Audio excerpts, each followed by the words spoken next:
15th meeting of the Glendale City Council. May we have a roll call, please? Council members Draymond. Here. Friedman. Here. Najarian. Here. Weaver. Here. Mayor Quintero. Here. The flag salute will be led by Councilmember Najarian. Thank you. Please rise and face the flag. Place your right hand over your heart and repeat after me. I Pledge allegiance to the flag of the United States of America and to the republic for which it stands, one nation under God, indivisible, with liberty and justice for all. Please remain standing for this evening's invocation. The celebrated American revolutionary and visionary Benjamin Franklin once remarked, as many others have since, that there never was a good war or a bad peace. No truer words have been spoken nor written, and rarely is romanticizing about an event more misplaced than when associated with war. But war has occurred and continues to occur today. Young men and women continue to serve as they have served in conflicts past. We pray for the safety of those who are in harm's way, and we pray for the memory of those who perished while in service. As we remember the fallen sons and daughters of our nation on Memorial Day, let us pray for peace. May we honor their sacrifice by working to create a nation and a world for which our fallen heroes would be proud to have sacrificed their lives. Amen.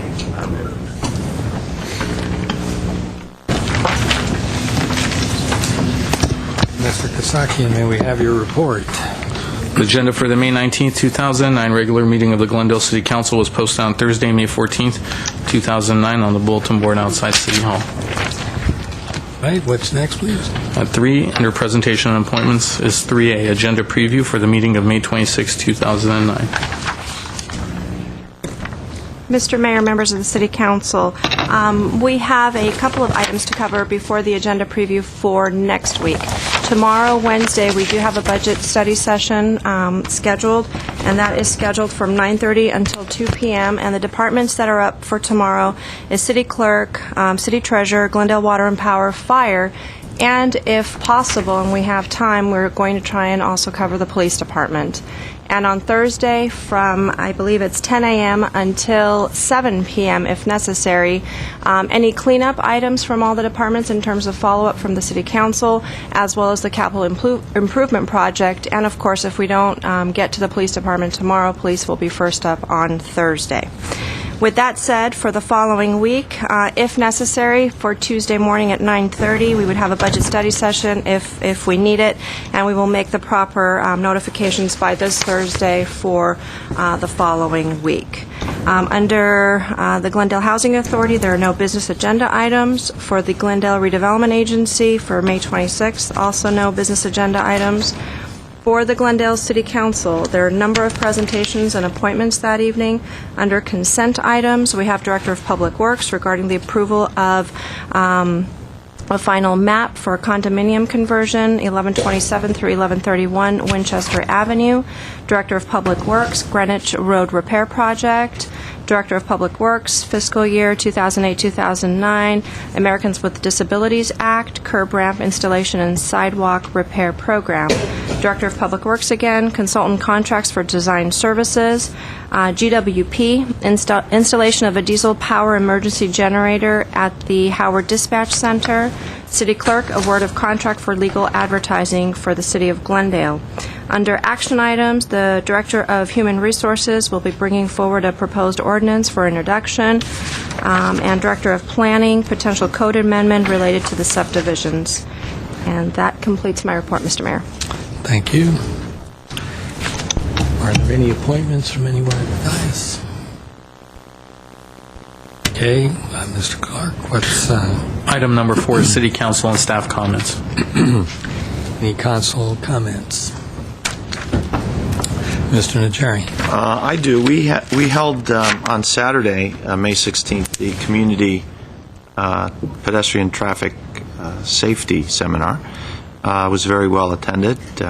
Councilmember Friedman was there to support and to participate, along with Assemblyman Paul Krikorian, someone from Carol Liu's office, State Senator Carol Liu, and we had a very good group involved. We walked some of the streets and intersections in Glendale, learned how to identify potential problems, and we're hoping to hear back from those participants after they've had a chance to go forward and discuss with their own stakeholders the importance and the means of identifying dangerous crossings.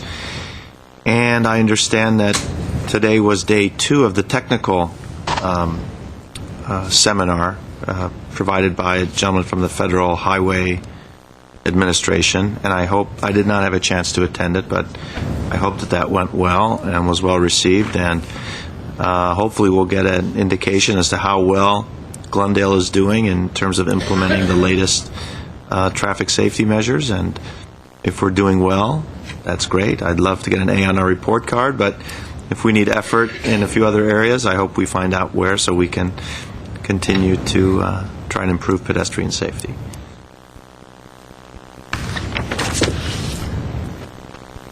Mr. Draymond. Well, Mr. Mayor, I'd like to announce that last week's Glendale History Challenge photograph had individuals who responded, and we had a winner, and that was the photograph that was shown. And as you recall, the idea is that each week we'll put up a photo of some historic or iconic locale or personage from the city of Glendale and ask the public to either call in, we'll give the number in a few moments, to call in or to email in at the end of the council meeting, not before, to identify the location and the year the photo was taken. And the winner receives a $25 gift certificate, and the restaurants in Glendale will change. And this was a photograph from last week when we started. The person who won was Carrie McCadden, who is a Glendale resident, and the locale that she guessed, which was correct, is the original Bob's Big Boy, and the year is 1951. And you'll see school buses bringing players in after the football game on a Friday night, just as many of our viewers, many people in the audience remember, the original Bob's Big Boy. Well, we congratulate Carrie McCadden for watching, and also those who guessed other assorted places in the city. Tonight, we have this photograph. Oh, it looks the same. This is a locale, and we're asking for viewers or participants or those here in the chamber to guess the location and the year the photo was taken. And we'll show it again in a moment, but you would contact, and we could put the contact information up, either by phone, Chuck Wyke at the Glendale Library at 818-548-2042, or they can email at cwyke, W-I-K-E, at ci.glendale.ca.us. And the winner of tonight's contest or challenge, history challenge, will win a $25 gift certificate to Carousel Restaurant on Brand Boulevard. So let's take one more quick look at the photograph. There it is. Okay. Good luck, one and all, and thank you, Mr. Mayor. Mr. Weaver. I'd like to correct you, Mr. Damon. You know, too, that was not the original Bob's Big Boy, because the original was an 8-seater, and I ate in it in the 1940s. So this Mr. was Weaver, the rebuilt one. that actually is the original locale of the original Bob's cow. Big Boy in It's 1950. not the original building, because I ate in it. Never said it was the original building. See, Mr. I don't Weaver. listen good. Not the original building, Mr. Weaver. Things Original change, and as you locale. know, by 1951, the place had been rebuilt. So Yes, yes. you wouldn't see 1949 vehicles there. Oh, I Or thought school you said buses. it was the original. Well, actually, the signage on the building says the original Bob's Big Boy. Yeah, because that was the original location of it. That's right. And I think John Lautner was the architect. That's correct. Rebuilt 3 What times. do I win? Nothing. It depends if you can identify that photograph. All I right. can't even see it from here. Thank you, Mr. Mayor. Hey, thank you. Well, I want to talk about 3 events that I attended on Friday. Glendale Water and Power had I want to thank Mr. Steiger, did a tremendous job of bringing in Burbank Water and Power, Pasadena, lots of different folks at the Embassy Suites where they talked about renewable energy and specifically AB 32, and it was a great discussion, an excellent panel, and I think Mr. Steiger and the staff did a very good job on a very important topic. Then the Police Appreciation Luncheon was also very well attended. It's one of my favorite events because they give awards for Police Officer of the Year, et cetera, but they also actually discuss the reasons for the award, giving details about what the officers did, et cetera, et cetera. There was a very chilling 5 to 6 minute voice as the dispatchers talked to the different police officers that were involved in a shootout with a parolee, et cetera, who had committed a crime. Anyway, an excellent luncheon. And then that evening, the Arts and Culture Commission put together another award event, and where different artists were honored. They did a great job, including the Stepping Stone Players actually did a little skit, and I thought was very well done. And anyway, so Glendale on Friday was very busy with civic activities. And that's all I have. Does the staff have something? Mr. Agani. Thank you, Mr. Mayor. I'd like to announce two upcoming meetings with the community for the North Glendale Community Plan that the planning staff is organizing. We're inviting the community to join us for a community open house on either one of the 2 dates that we have scheduled this. The purpose of this meeting is to report back to the community the result of several meetings that we've had thus far up there, and in these meetings we have identified several aspects of the North Glendale Community Plan that the community has identified for us to include in our report to the City Council. And we have also identified competing interests in these open houses. We're going to go over all of that with the community to make sure we got it right before we actually submit our written report to the City Council. So the same workshop or open house will be repeated on 2 dates, just for convenience. One would be Monday, June the 1st, and the other one would be Wednesday, June the 3rd. Both will start at 7 p.m. and end at 9 p.m. at the Clark Magnet High School at 4747 New York Avenue. If people would like to get more information, they're welcome to call the Planning Department at 818-548-2140 and ask for Alan Loomis or Laura Stotler. Thank you. Thank you. Any other announcements? What's next, Mr. Clerk? Next is consent items. The following are routine and may be acted upon by one motion. Any member of council or the audience requesting separate consideration may do so by making such request before a motion is proposed. Okay. I would like to pull 5C so that the public can get a bit of an idea of what we have in mind. I'll move the remainder of the consent calendar at 5. Second. Roll call. Council members Freeman, Yes. Friedman, Yes. Najarian, Yes. Weaver, Aye. Mayor Quintero. Yes. Would you read 5C into the record, please? 5C is Director of Community Development and Housing regarding issues related to foreclosure on residential properties and powers granted to local government by SB 1137 to recover costs associated with enforcement of local property maintenance codes now codified in the California Civil Code. At C1 is a resolution authorizing the City of Glendale to impose civil fines pursuant to Section 2929.3 of the California Civil Code, SB 1137, setting the amount of the fine and creating the nuisance abatement fund for deposit of fines collected pursuant to Section 2929.3 of the California Civil Code, SB 1137. Mr. McFall, can you have the public? Yes, actually, I have Mr. Engel, Neighborhood Services Minister, will provide some details of this item. Thank you, Mr. McFall, members of the City Council, Mayor Quintero. The California State Legislature has wrestled with the issue of foreclosures in the state of California. Last July, after dealing with a number of issues relative to foreclosures and distressed properties in the state, actually passed SB 1137. Amongst the variety of things that the bill did, it attempted to deal with some of the issues that affected local communities caused by the number of foreclosed properties within their jurisdictional boundaries. In particular, there are a number of communities that are experiencing wholesale neighborhoods full of foreclosures.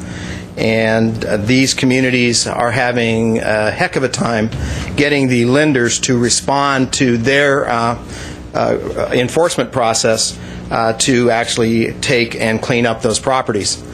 And as a result, the legislature felt that more severe penalties would be appropriate if communities were to elect to do that, to go after those people who acquired properties through the foreclosure process.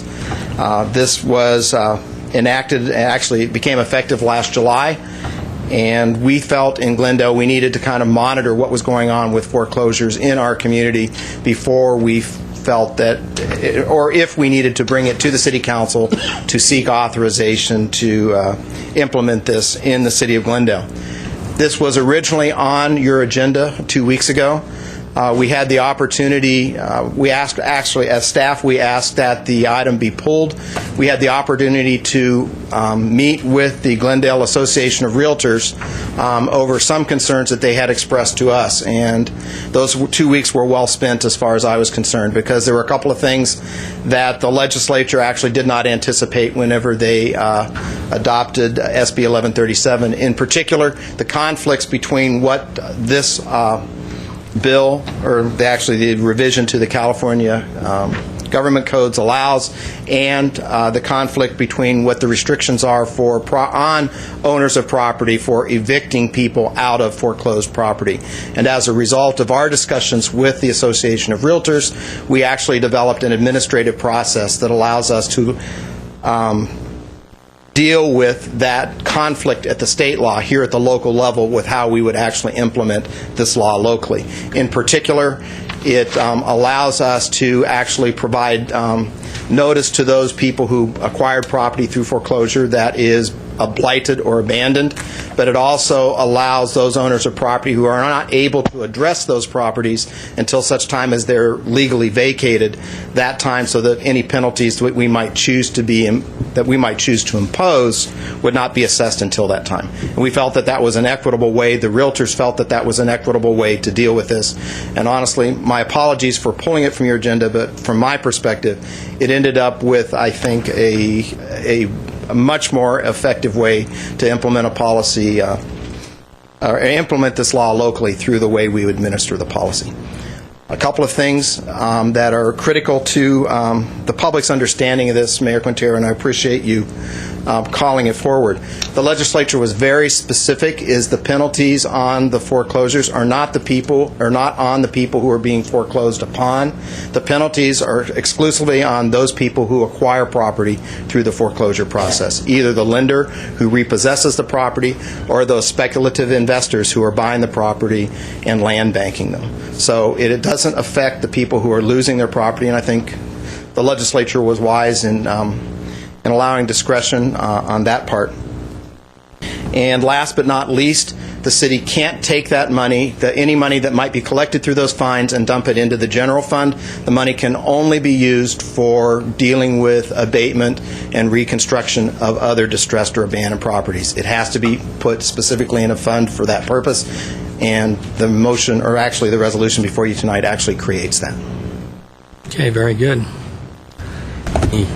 Mr. Chairman. Well, I have some questions. It's pretty interesting what the legislature has done. Let's say the tenant or the former owner leaves and puts a brick through the front plate glass window. Are we going to be fining the person who has loaned them? I mean, we talk about these lenders and these mortgagees as though they're nasty people. So is it fair in that situation, as opposed to just letting the grass grow too long and let it go unwatered, that we penalize someone who has been denied his contractual payments under a loan? Probably for a foreclosure, it's have to be at least 4 or 5 months, 6 months maybe, until the actual foreclosure occurs, and to charge them with something that it's not through their neglect, it's through malicious vandalism of the previous owner. And is it fair to... I think the process that the legislature set up, Councilmember Najarian, allows for that because it's not an immediate fine. The legislature set this up so any penalties are consistent with the noticing requirements in the California Building and Safety Code, which is 30 days. They have 30 days to make the corrections to do that. So it's not immediate. So after they were to acquire possession, then they would have 30 days to make the corrections, much as any owner of property would be required to do if they acquired any property with any substandard conditions. Now, the question of fairness, I have to look at both sides as on the Administrator of Neighborhood Services, in that I have to ask, is it fair to those neighbors who have put up with this, as you said, for as long as 30 to 90 days with that blight sitting there, to allow the lender to continue with it any further? And I have to say it's a balancing act, and I think that 30-day notice, that allowing time for whoever acquires the property to make those corrections, kind of strikes that balance with the neighbors. Okay. I didn't see the 30-day notice. It's in the statute. It's in the statute. Okay. It wasn't in the report, though. I did not go through the statute. How about, if our goal is to clean up these properties, why don't we send the GYA out there and slap a lien on the property for the routine maintenance issues of watering and grass cutting? Would that not be better for the neighbors to actually get the work done than to impose fines that may or may not get paid that don't actually go towards fixing the problem? Well, Councilmember Najarian, I think our philosophy has always been, and my most recent direction of understanding a direction from the council, is that we hold the owners of property responsible for those costs, and the city steps in only as a last resort. Those costs potentially could be tremendous for the city, and we're looking at holding the property owner responsible for those costs.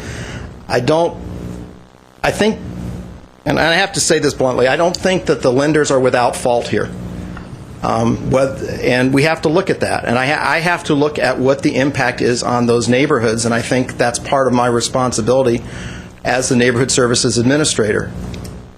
We get phenomenal number of complaints about these properties that through the foreclosure process, because the problem on the property doesn't start at the time that the lender takes possession. It starts long before that. And our code enforcement case starts with the people who are either occupying or own the property under the loan to do that. The neighbors are dealing with this for phenomenal lengths of time before we get there.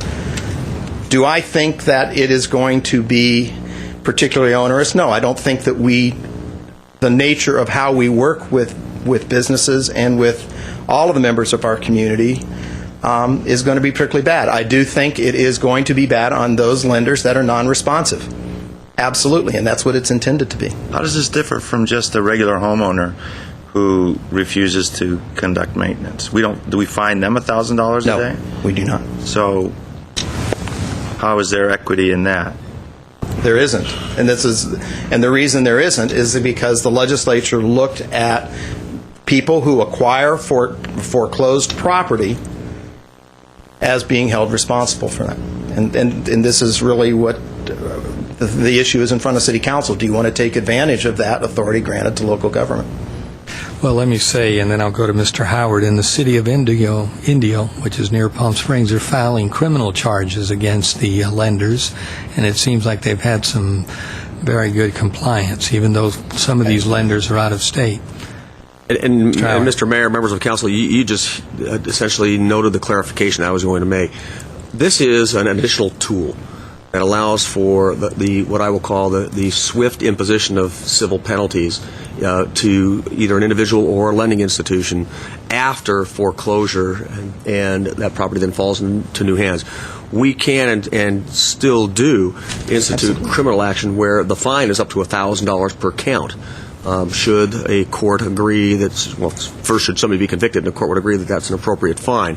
So we still have that remedy available, and we have, on occasion, filed criminal charges against the lenders. Usually we don't have to resort to that. We can provide notice that we are we've already got a case pending in that if that lender continues to allow the property to lay in waste or contributes in any way, that we may file criminal charges against them. Usually that gets their attention. But we still have criminal the criminal remedy as an alternative that still exists. This was an additional tool provided to cities by the legislature. Any other questions? Roll call, Mr. Kazagi. Council members Draymond, Yes. Friedman, Yes. Najarian, Yes. Weaver, Aye. Mayor Quintero. Yes. Well, was there a motion? No, we did not have a motion and a second, but we I'll move To the 5C1. will consider that a straw. Second. Can you put the cart before the horse? Council members Raymond, Yes. Friedman, Yes. Najarian, Yes. Weaver, Aye. Mayor Quintero. Yes. Thank you. Next, please. Next would be oral communication. All right. We have 2 cards for a presentation, 3 minutes each.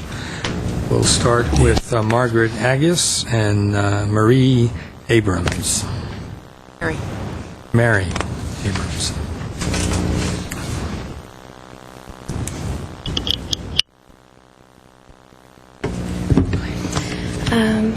Hi, Mayor Quintero and fellow council members. My name is Mari Abrams, and I'm here with Margaret. Good evening. On behalf of the 2009 Glendale Life Relay, on behalf of the 2009 Relay for Life Planning Committee, wanted to tell you thank you for the opportunity to present this evening. Our committee is a fantastic combination of city representatives as well as hospital and business leaders in Glendale.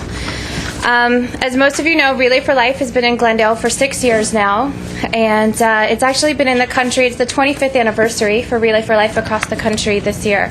So it's an exciting year for Relay for Life.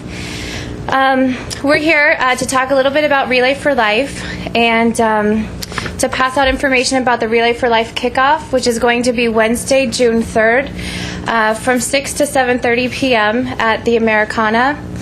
We have information, and we'll have information on the Relay for Life website, which is a lot easier to remember this year than past years. It's relayforlife.org/GlendaleCA. Yeah, Relay for Life, relayforlife.org/GlendaleCA. So we have some great information here. We already have 22 teams signed up for Relay for Life, so it's sure to be a fantastic one this year. I think last year we ended up at 38 teams, so we're still obviously several months out, and I think we're very well ahead of our participation levels from last year, thanks in large part to Margaret's work. We have a special thing going on with Relay for Life this year, which is on October 17th and 18th. We have something called CPS3, which is a study that Margaret will talk about for a moment. Glendale Relay for Life has been honored by American Cancer Society this year to be chosen as a CPS3 site, which is a Cancer Prevention Study 3. It's a historical study that American Cancer Society is conducting. They are inviting men and women between the ages of 30 and 65 to participate in a long-term study. You have to have never been diagnosed with cancer as one of the criterias. The purpose of the CPS3 is to better understand the behavioral, environmental, and genetic factors that cause or prevent cancer, and to ultimately eliminate cancer as a major health problem for this and future generations. So we're really excited about this, and the only way you can enroll in this study is by attending a Relay for Life event. And so we are going to take in those individuals that are interested. We are going to take enrollments between 11 to 3 on October 17th on the Saturday itself. So there's no other location other than a Relay for Life that you can enroll in this event. So we're really excited. So this is an opportunity for individuals who may not be able to afford, for example, to donate or don't have extremely huge amount of time to participate, but gives them an opportunity to fight back in terms of fighting this disease. And so there is a commitment in terms of an annual basis or every other year that they have to fill out a survey. So, and you don't have to be a member of this community to participate in this study. So, and in addition, I think that's it for our CPS 3. We'd like to thank Mayor Quintero for being for accepting the position, our honorary event chair this year. So thank you again. Thank you. With the focus on honorary, these are the two. These are the two people that are doing all the work. Thank you very much on behalf of the City of Glendale. Thank you. Thank you for the support. Thank We'll you. just leave copies of the flyer up here for everyone, and we'll leave copies in the back. Okay, thank also. you. Thank you so much. you. The next speaker is Leon Mayer.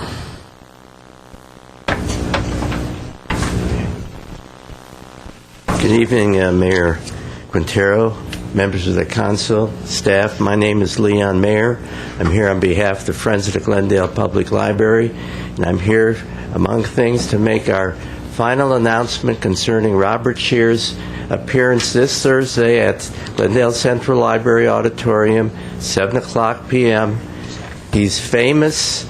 He's a clinical professor of the Annenberg School of Communication at USC. He has a 45-year record as an outstanding journalist. We're proud to have somebody of his caliber. We had Robert Novak here last November, and it's just good to have the quality of a Robert Novak or a Robert Shear come to our library.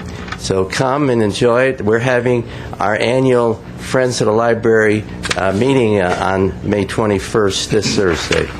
Now, our next event is going to be June 1st, and on June 1st we have an event featuring Mark Arax, who was the lead speaker at the commemoration of the Armenian Genocide just a few weeks ago, and his cousin, Erez Janigian. Now, Mark Arax is a nonfiction writer. They're both from Fresno. He writes nonfiction. He writes about California history, and he's an eminent authority on California history. The Janigian family and the Arax family have lived in Fresno starting almost 100 years ago. So his book is called West of the West, and the subtitle is Dreamers, Believers, Builders, and Killers in the Golden State. That's a fascinating book, and I urge you to come. You don't have to be Armenian to enjoy a book about California history and the depth that Mark Arax will bring with it. His cousin is a fiction writer, and the title of his book is River Big, and that is a fiction story about Central California and California, and that should be a very, very interesting book. And that's Monday evening, June 1st, at the Central Library. So we urge everybody to come. The admission is free, parking is validated. What more can you ask for? Any questions? Thank you, Mr. Mayor. Thank you very much. Next. Next on the regular agenda and under action items is 8A, General Manager of Glendale Water and Power regarding analysis of Shoal Canyon landfill gas and facilities lease purchase option. At 8A1 is a motion authorizing city manager to execute a professional services agreement with Public Financial Management for cash flow analysis service for a total not to exceed $25,000. And at 8A2 is a motion authorizing city manager to execute a professional services agreement with Pace Global for evaluation and strategic analysis not to exceed $70,000. Mr. McFall. Thank you, Mr. Mayor. We'll go directly to Glenn Steiger for this report. Thank you, Mr. McFall. Mayor Quintero, members of the City Council, as you may recall, we've discussed in the past a number of issues that are creating upward pressure on GWP's electric rates. One of those issues is the price of landfill gas at the Shoal Canyon landfill. Tonight, we'd like to just discuss some of how we're going to handle some of the options that we're looking at for mitigation. I'd like to turn it over to Steve Linz, our Assistant General Manager of Supply. Mr. Mayor, members of council, Steve Linz, Assistant General Manager for Glendale Water and Power. I know that all of you are familiar with the Shoal Canyon landfill gas purchase agreement and lease. And as Mr. Steiger mentioned, one of our primary initiatives in our strategic plan is to reduce our rates, and one of the things we're looking at to do that is to look at all of our contract costs. And one alternative for reducing costs associated with Shoal is a purchase option that's available in the lease. The purchase option can take advantage of a discount rate arbitrage, which is basically the difference in the cost of money between us and the private sector.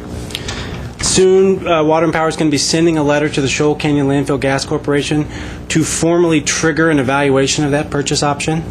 In order to look at that and do a thorough analysis, we need to bring in public financial management to help us build a cash flow model, and Pace Global to evaluate the existing equipment, which has been up there a while, and to also take a look at alternatives for replacement of that equipment with newer technologies that are more efficient. So you've got information on PFM and PACE attached to the council report. We don't expect PFM's work to exceed $25,000, and PACE's work is not expected to exceed $70,000. I'd be glad to answer any questions related to their retention. Any questions or comments? Thank you. Roll call? No, you want the motion There's a first? motion. Yeah, Mr. Mayor, I move 8A, 1 and 2. Second. roll call? Council members Draymond, Yes. Friedman, Yes. Najarian, Yes. Weaver, Aye. Mayor Quintero. Next. Yes, Eight. next. At 8B is General Manager of Glendale Water and Power regarding interconnection agreement between the City of Glendale and the Los Angeles Department of Water and Power, LADWP, for operation and maintenance of the airway receiving station. At B1 is a motion approving change order number 4 to encumber $360,000 for contract number C102815A for services completed, including operation, maintenance, repair, and necessary upgrades. Mr. McFall. Thank you. Once again, we'll go to General Manager Steiger. Thank you. The airway interconnect station is the prime interconnect with the Los Angeles Department of Water and Power for all of the imported power into Glendale. And I'd like to introduce Mona Boeg, our Assistant General Manager of Electric Services, to give some more detail on that. Thank you. Good evening, Mayor Quintero, members of the council. Ramona Boeg, Assistant General Manager for Glendale Water and Power. The contract that we signed with LA was back in 1985 when we built airway substation specifically for the benefit of Glendale. That substation has 2 voltage levels, one at 220,000 volts. We stepped it down to 69,000 volts. And the agreement is that we own the substation, the physical land, but LA owns and maintains that 220 kV side of that substation, and they also maintain the 69 kV side for us up to the transformer. Every year they do maintenance, they do repairs, or sometimes unforeseen repairs when damages occur in the station, and we do pay just for our proportionate share. There's not a constant cash flow. The amount of repair they do every year varies. So the way this contract was negotiated was they bill us once a year, and once a year we come to council and ask for the money to be encumbered so we can pay them accordingly per the 1985 agreement. So, any questions? Any comments or questions?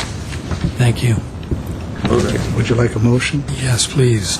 Move 5B1. Second. Roll call? Council members Draymond, Yes.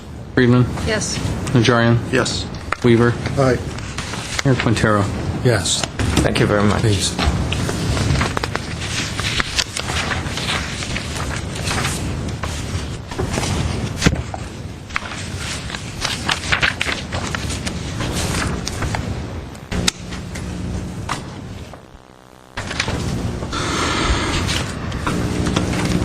Next. At 8C is Director of Public Works regarding report on the State Route 710 Tunnel Technical Study. At C1 is a motion to note and file report. Mr. McFall. Yes, Mr. Mayor, members of council, this next item, Steve Zern, the Director of Public Works, will introduce it and then turn it over to those who will actually be making a presentation. Mr. Mayor, members of the council, as you're aware, for quite some time, Caltrans has been exploring options on extending the 710 freeway. Most recently, looking at the option of using subterranean or tunneling to make that extension. The first major component of that was a technical study, which has been underway for a couple of months now. Staff or members of the project team are here tonight to give you an update and also to announce a public meeting that will be here in Glendale next week for all in the general public who want to come and express, to listen to this same presentation or similar presentation, also express their concerns and or make any comments or ask any questions. So without further ado, Mr. Abdi Sagafi from Caltrans will start it off. Thank you very much. Mr. Mayor, members of the City Council, thank you very much for the opportunity to be here tonight.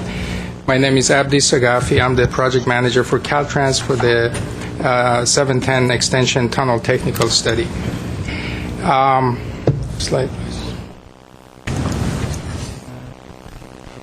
The purpose of the study is to consider all practical routes for the extension of Route 710 to close the gap, gather information on soil and subsurface conditions, and provide public input and involvement. And of course, the reason we're looking at tunnels because it's the alternative that would reduce impact to local communities and sensitive areas. With the objectives of the exploration program, I will ask our geotechnical lead, Mr. Yoga Chandran, to come up and follow through. Thank you very much. Excuse me. For the extension of the 710 tunnel, we are looking at 5 potential zones to be investigated for the study, and I'll show that in a minute. For these studies, our study would collect geotechnical, geological, and hydrogeological information for each zone and use the information collected to be used for screening purposes. The slide here shows the 5 zones that we've been looking at for the study. This is the starting point, which is the termination of 710 just north of the 10 freeway, and it extends west to the 5 and 2, extends to 2, which is zone 2, and this is the direct connect to 210, zone 3, and this is zone 4, which is to the 210 on the west, and then there's the extreme west, which connects to 605. And these are the 5 study zones that we've been asked to look at for the extension of the 710 tunnel. Next slide, please. The key factors influencing tunnels. Primary factor is faulting. What are the active faults? What's the displacement? If there is an active fault, what would be the potential rupture zone length? Uniformity of the geologic material is another factor that's key. Is the conditions along the tunnel zone could vary, or is it somewhat consistent? Do we expect to encounter adverse tunneling conditions, which is flowing soils, or squeezing soils, or large boulders? The properties of the geologic material, that's critical, along with the groundwater conditions and hazardous materials, if they are present, we need to account for in the design of the tunnel. Next slide, please. The geotechnical exploration program consisted of a collection of data, limited geologic mapping, geophysical testing, which are non-intrusive testing from the surface. We did 2 types of testing, seismic reflection test as well as surface wave testing. In addition to that, we did a number of drilling, sample and logging of the holes, and tested the samples to determine the characteristics of the material that were obtained. Next slide, please. For drilling purposes, we had identified 33 borings. We drilled both vertical and inclined borings. The depth of the borings ranged from 200 feet to 500 feet below ground surface. Because of the depth, it took us anywhere from 10 to 15 days to complete each boring. The borings, the work area generally range from 12 to 80 by 80 feet. We've completed all the borings. We did complete that about a month ago for all the study zones. Next slide. In addition, we did 20 seismic reflection zones surveys across the 5 zones. These testings were done at nighttime because this is sensitive to noise, and we needed to do when it's quiet. Each test took about a night to complete. Next slide. We also conducted a quick test, which we call surface wave testing. A total of 80 tests were done, completed. This test, as opposed to the seismic reflection test, uses both the traffic noise and a noise from a hammer to characterize the subsurface conditions. These tests were done during daytime. An approximate time for the test is about 2 hours, and we were able to complete 3 tests per day. And this is, as you can see on this photograph over here, it could be done on a sidewalk and has fairly minimal impact to the public. Next. This table shows the summary of the exploration program. This column here shows the number of borings drilled on each of the zones. This is the total linear feet of the boring, and this shows the number of seismic geophysical lines that's on each of the zone, and this shows the number of surface waves. And if you recall the zones, if tunnel were to be built in each of the zones, this column shows the length of the tunnel that could be we'll be designing for in each of those zones. Next slide, please. Our exploration program, we've completed all of the field work, so we are about mid-May right now. The drilling program was completed by Caltrain's crew as well as the CH2M Hill crew. We're currently in the process of testing the samples that we collected. We also have started the data evaluation, and we expect to submit the final report of our study to Caltrans and Metro by end of September. Some preliminary findings. Through our data review, we identified 2 Superfund sites, and those were located in zones 4 and 5. And the groundwater in this area or within the Superfund site is contaminated with volatile organic compounds. The depth of groundwater generally ranges in these zones between 50 feet to 150 feet. And if a tunnel is to be constructed in these zones, the tunnel is expected to be about 200 feet below ground surface. So we expect the tunnel to penetrate through the Superfund sites or the contaminated groundwater. Next slide, please. And this map shows the limits of the Superfund site in Zone 4 and also the Superfund sites that's in Zone 5. Go to the next slide. And currently, as I said earlier, we've completed all our borings in Zone 1 through 4. Because we collected through our data review adequate information, we eliminated about 8 of the 33 proposed borings and 3 geophysical lines. Borings were completed by both Caltrans and CH2M Hill, and as of today, we've completed all the exploration program that was planned for this study. With that, I'll pass it on to Rebecca. Thank you. Excuse me, Mr. Mayor. Can I ask a question? You speak of the zones 1, 2, 3, 4, 5. Where are they on this map? Or is it 1, 2, 3, 4, 5? That's correct. 1 goes from because they're not on right. here. So 1 is the 1 over to the 5. And okay. Mr. Mayor? Yes. Did you want us to hold questions to the end, or ask a quick question? Oh, go ahead. Well, of the gentleman that was just speaking, it's really a very basic question, nothing technical. You won't actually hear a technical question from me. But of all the tests and borings and all of that, what of all of that was done in the city of Glendale? There was none done in the city of Glendale. So none of the testing you were describing was in the city of Glendale? No. Right. Okay, thank you. Okay, good evening, Honorable Mayor and City Council members. I'm Rebecca Barantes, and I'm the project outreach manager for the SR 710 Tunnel Technical Study. And this is a summary of all the outreach activities that we performed for the exploration program that Mr. Chandran just described to you.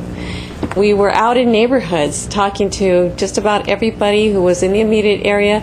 We visited about 1,800 residents and business people. for the total program. We've got found quite a number of people who did want to be involved and wanted more information, and we added quite a number of folks to our database on an ongoing basis. Next slide, please. And this is kind of an overview of all of the outreach that we did for that. We made sure that our local, state, and federal elected officials were briefed about this.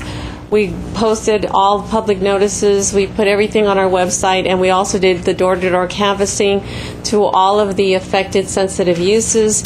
And we also operated a 24/7 information line, which is still in operation today. Next slide, please. What I really want to talk about is our overall scope of work, which is quite broader than the exploration program. It really consists of an effort to get the word out and make the community aware that we are now looking at a different way of addressing the issue of the 710 gap. We have a number of different opportunities here. We have a study information office, which is in the community of El Sereno, and I'll put that up on the screen in a moment. We are going to be out at events and doing presentations to community groups, and we are going to be doing community workshops, and I'll talk about that a little bit more in a second. Next slide, please.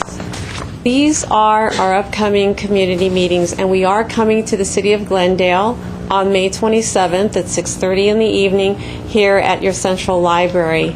And I want to just talk a couple of minutes about the outreach that we've done to get the word out about the community meeting. And I want to first thank the staff of the city of Glendale, in particular Mr. Zern and Alina Morshidian, for really helping us to identify where we can locate information, helping us to get the information up on the website and on your public access channel, helping to facilitate communication with your commissioners. And we did outreach to 49 commissioners, invited them all at least twice. We made sure that we wrote down who would be attending, and we have at least 3 commissioners, Paula and Art Devine, that said they would be coming, and Art Wiseman. We also outreached to your homeowners associations, and about 17 of those. And 10 responded that they were willing to send the notice to their members and to see if possibly they were interested in coming. And we also talked to business associations and organizations in the city. Your 6th Merchant and Business Association, they were contacted by phone and email. And they also elected to send the information out to their membership. Unfortunately, we were informed that that night they are having their all-chamber mixer. And so, you know, that always happens. You're always competing with other things happening in the community. But they were willing to get the word out to anyone who wanted to come. And we went to schools, and we distributed about 600 flyers to the schools, and we also outreached the Armenian churches in particular. And our flyer was done in both English and Armenian.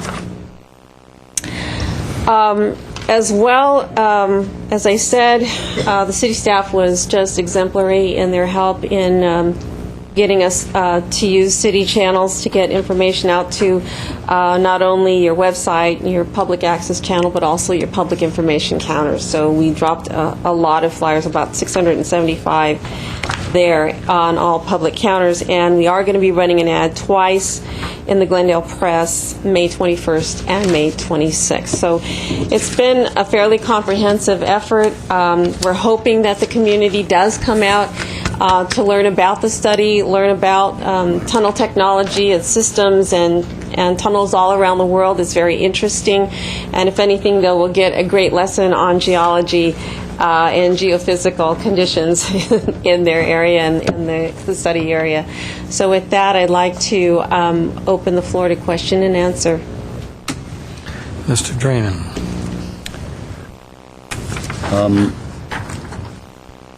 Well, I have some just very basic questions, and I really only have one that has to do with impact. The others all have to do with process and timeline and things unrelated to impact, and they're pretty basic questions. But since this is a motion simply to note and file, and I don't want the public to have the idea that what we're doing here tonight is voting on 710 fill the gap through Glendale, yes or no, which I think is the impression we're starting to give the public, and that concerns me. But other than that, let me ask a couple of questions. Does the funding exist to close the gap, just for starters? We do have funding for the study itself, but I'm sure, I think you're referring to the construction of the... Absolutely. Referring to the actual closing of the gap. The closing study. Measure R, which passed last November, has earmarked approximately $800 million towards this gap closure. Without citing a number of how much a tunnel will cost, it's not nearly enough, let me put it that way, to construct the tunnel. $800 million will not go very far. It will get us through, if there is a tunnel, it will get us through the environmental document phase as well as a design phase, and partially through construction. But so it'll help you tunnel through the process, but not through the actual yes, through Earth, huh?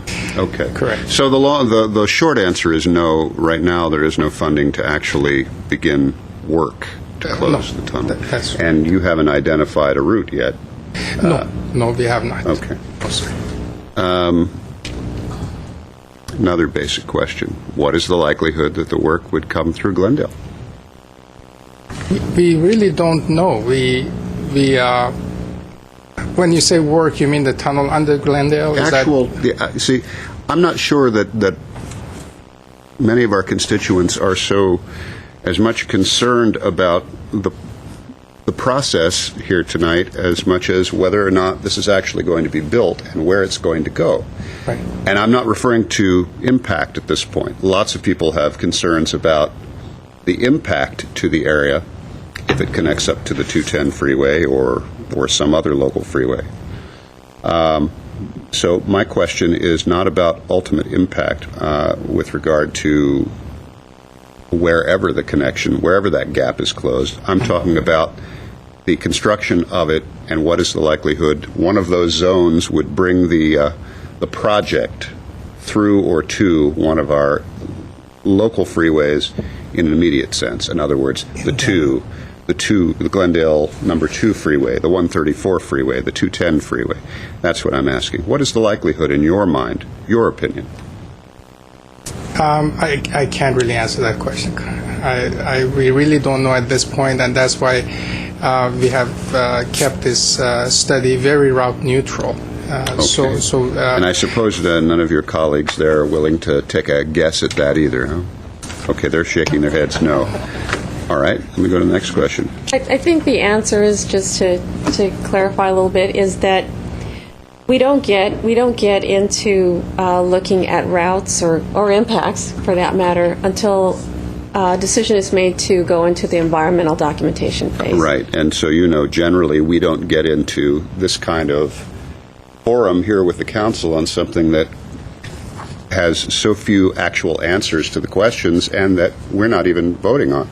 But here we are, and we're having this forum anyway. So I guess my next question is, what kind of support have you received in the public outreach that you've done so far in terms of closing the gap and various routes and so on?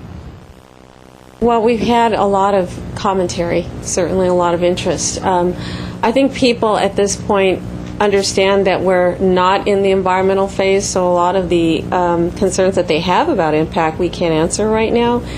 But I think they want to know the outcomes of this study. They're awaiting the results to see where we plan to go with the study next. What particular zones do we plan to take into environmental study if that decision is made? So I think right now people are just wanting to know just exactly what we're doing, and we're being very clear that what we're doing right now is we're studying soil and subsurface conditions in a 5-zone area, and that data will be used will be analyzed, and the results of that analyzing will be presented in a study report that will come out to the public probably about September of this year.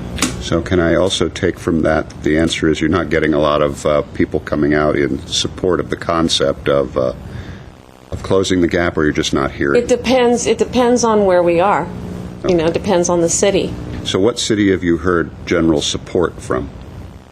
I think generally... That means affirmative. I think generally the cities that we've heard are very interested in what we're doing and are interested in closing the gap are, and they always have been interested in closing the gap, is, you know, Monterey Park and Alhambra. They've been also the community of El Sereno has always been at ground zero for just about any alternative that's been studied to close the gap. They are not saying they're supportive of a tunnel, but they're supportive of the efforts to further study it. And that's the kind of comment actually that we're hearing, more than just supporting a tunnel. They're supporting the further study of this to see if it really is a viable option. Okay. Just a few more questions. So what is the timeline other than this specific timeline? It's the general timeline. Since there's no funding for the project, the actual construction of a project. Okay.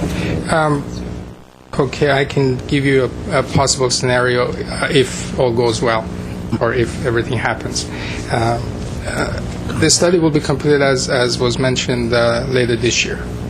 If, and these are capital IFs, if we go into environmental phase in January, let's say, of 2010, environmental will take about 3 years.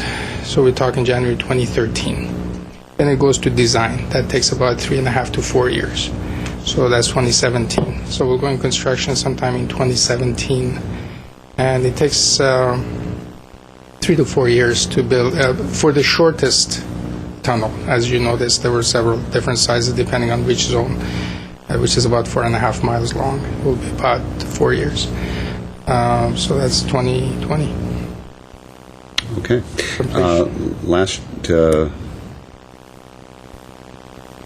Last question. Yes, sir. All of the public input and so on, that is being done without the public outreach. That's without a likely route. That's correct. That's correct. Yes. Yes. Yes, we emphasize at every meeting, be it the city council, neighborhood council, or a community meeting, that this is a route-neutral study. We're not talking about any specific route or So location. we're here to talk about squeezing soils and borings, but there's no likely route. It's a pure geotechnical study, sir. Right. That's why we're trying very hard, and we're being reminded by our district director to keep it focused on the study. Okay. Yes, sir. Thank you very much. You're welcome. Thank you. And let me add, there's nothing like a good geotechnical study to really get people going. Mr. Weaver. I'm trying to understand, looking at your 5 routes, it looks like Route 2, or the Region 2, whatever you want to call it, Region. is the only one getting close to Glendale. But from little drawings I've looked at, any sequence there where we'll connect in would be around Verdugo Road over in the Eagle Rock area at the bend where Forest Lawn where you're coming up to. That's all in the city of Los Angeles. I don't see any of the proposed routes, that being the closest, even getting over the border into Glendale. Okay, that's what I'm hearing. Yeah, that is correct. I think the way it's drawn, the way we're looking at the zones, the Zone 2 is closest to Glendale, but still within the city of LA. So I know from past experience on this for the last 15, 20 years, the impact to Glendale will be the additional traffic loading out of the harbor, hitting the 210 from one direction or another. So the public outreach to Glendale, in reality, is to ask us what we think about additional traffic loading on the 2 or the 210 freeways, I presume, because since you're not going to be tunneling or doing anything in Glendale, It has to be its impact when it connects to one of our local freeways. Is that about right? Sure. We're not doing any, again, this is, I have to reemphasize, this is a geotechnical study. We're not doing any traffic. Dad, I'm an engineer. Yes. Sorry, guys. No problem. I understand. Yes, sir. It's not a traffic, we're not doing traffic study. We're not, so we don't know if you're having the public hearing in Glendale for Glendale residents to come down. Correct. I don't want them to be misled into thinking that you're bringing a tunnel into Glendale, because you're not. You're connecting it to a freeway that is going to come through Glendale, and ultimately additional traffic loading. That's where looking out of Flint Ridge and the people of La Crescenta have raised their horns, saying, no, we don't want that additional traffic loading. So when you talk to people in Glendale, I think you ought to assure them there is no tunnel coming into Glendale. Just say what it's going to be. You're going to eventually, during the environmental document, comment on the impacts of additional traffic loading and noise on our local freeways. Correct. That's in the future. That will all be addressed during the that's I was having trouble, why are we doing this meeting in Glendale when it doesn't impact Glendale in this stage where you're doing geotechnical work? Why we're in Glendale? Go ahead. Mr. Mayor, maybe I can help. Yeah, please. What Mr. Weaver referred to, our interest in being at the table as a city during this was the impact on the freeway system. Okay. Was the additional traffic from the harbor coming in and impacting us either going west on the 210 if you connected straight up, or the load on the 2 and then on the 210, and what it does to our residents in the far northwest part of the city, what it does to our residents along the 2 corridor. That's been our interest in wanting to stay involved in this. The tunnel doesn't actually touch Glendale construction-wise. That's why there was no testing in Glendale. But we thought it was important that our residents be getting in at the ground level with the thought that this is potentially, now, let's face it, the surface connection of the 710 has been going on for 40 years, I think, or something like that. At least 30 that I'm aware of. But we felt that if this was something that was going to be undertaken, that we wanted to have a seat at the table so that we could keep our residents informed on what the potential future impacts might be of that. I understand all that, Mr. Zern. I just think we better make clear to our residents there was no boring, there's going to be no tunnel inside the city of Glendale. It's the impacts that you just talked about. That's two different things. You don't need to arouse a public that doesn't really understand everything they're talking about. I think it ought to be just clarified. Well, the upcoming meeting, is that the same information that you just gave? No. Or is it? Are you going to be talking about those other issues like traffic at that meeting and impacts, or is it just way too premature? So if people show up to that to ask how is this project, assuming it goes forward, going to affect my city, you're not really going to have any answers for them. No, we won't. So if the public comes on May 27th, they're going to be hearing about boring. They're going to be hearing. Yeah. That's right. They won't be bored. Hopefully, they won't be bored. Yeah. No, Well, I we'll think make it people, exciting. we need to be clear about that so that people, Yes. when they show up, they know what to expect. I have a question that you may not be able to answer, which is that given that most of the concern about the traffic is not about cars, it's about truck traffic coming from the Port of Long Beach, is Caltrans looking into given the long time frame of the tunneling project, 10, 15 years, is Caltrans looking at extending and building up the rail system so that none of this freight ends up on our highways? Is that being considered as an alternative so that anything that's going more than 200 miles away from LA goes by rail instead of clogging up our highways? Because no matter where we send these trucks, they're causing an impact, and as more freight comes in, they're causing more of an impact. So I still don't understand why we're not putting the highways out of the equation and putting everything on rail. You bring up a very good point.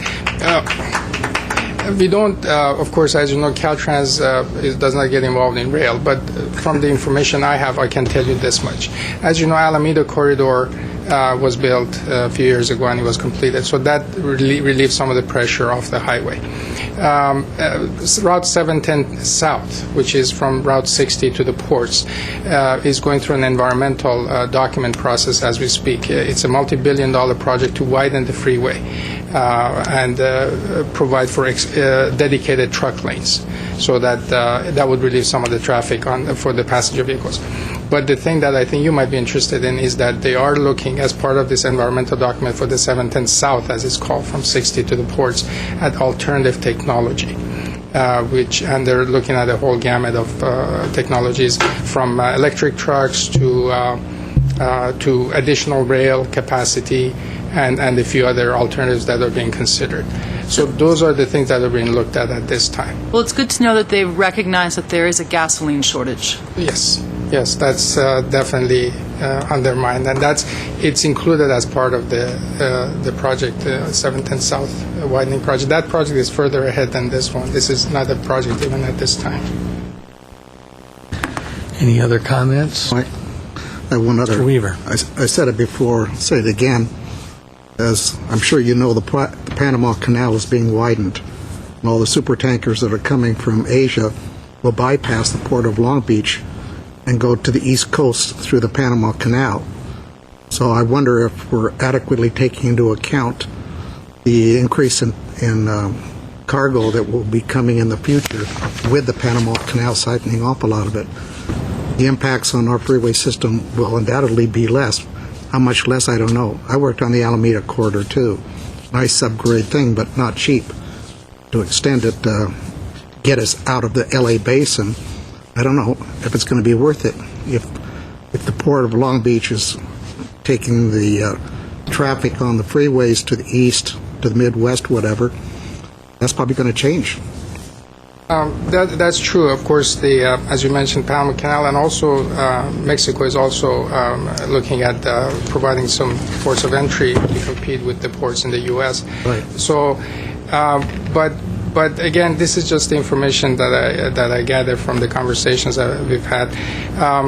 There is something unique about the two ports of Long Beach and LA. I think it's the depth of the water, and I don't know all the details, but the access. They actually, believe it or not, as part of this 710 South environmental, they're looking at the increase in, they call them TEUs, 20-foot equivalent units, which is the containers that come into the port, and doubling by 2035. Really? Considering all the things that are happening. Even the impact of widening the Panama Canal.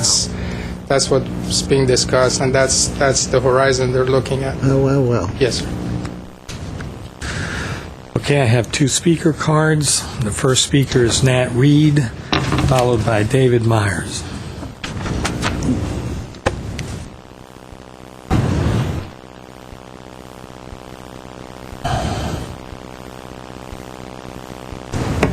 Thank you, Mr. Mayor.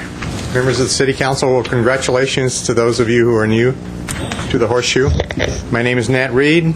I live at 3030 Edgewick Road in Glendale. And I happen to also be the chair of the 710 Freeway Coalition. We are the coalition of labor, business, cities, grassroots organization arguing for the earliest possible completion of this. The 710 completion affects different cities in different ways. I think in Glendale, we need to look at what this does to Glendale. There's the wider picture, of course. It reduces air pollution, 1.1 tons a day in the region. It reduces traffic deaths. Ms. Friedman, to your point, reduces dramatically our fossil fuel use by completing this freeway. So those are regional concerns, but what does it do to Glendale? Glendale is served by 4 freeways. Traffic will be reduced on all 4 freeways with completion of the 710. La Cañada would like, and this map that I pointed out is a SCAG map based on the latest on the environmental studies done on the 710. These are the latest environmental traffic studies. And it shows, interestingly, that La Cañada is right. It will increase traffic because their freeway will now be connected. It will no longer be a cul-de-sac freeway. And it will increase slightly, about 17% through La Cañada. Traffic will be reduced, however, in Montrose, La Crescenta, The Crescenta Valley will be reduced on the 134, it will be reduced on the 5, it will be reduced on the 2, according to the latest traffic study.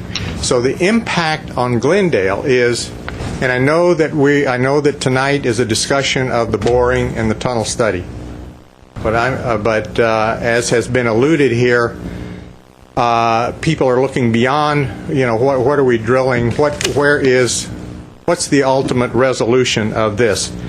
So a support of completion of the 710 freeway in Glendale is support of reducing congestion on all 4 Glendale freeways, support to be a team member, to be a team player with La Cañada, and support their view that there ought to be a connector to the 2 would add, in essence, a 5th freeway, although it might not come into Glendale. It would be additional impact. The traffic from other freeways, the traffic projected for the completion of the 710 freeway is about 200,000 connecting point A and point B, north to south. How much of that 200,000 would be deflected into Glendale, I don't know, but it would certainly be a tremendous amount more. Mr. Draymond, your questions were very good ones. This team cannot answer those because they're constricted to speak only for the tunnel drillings. But in answer to your questions, yes, funding is identified for completing the freeway. And who supports and who opposes? Dozens of public polls have been conducted.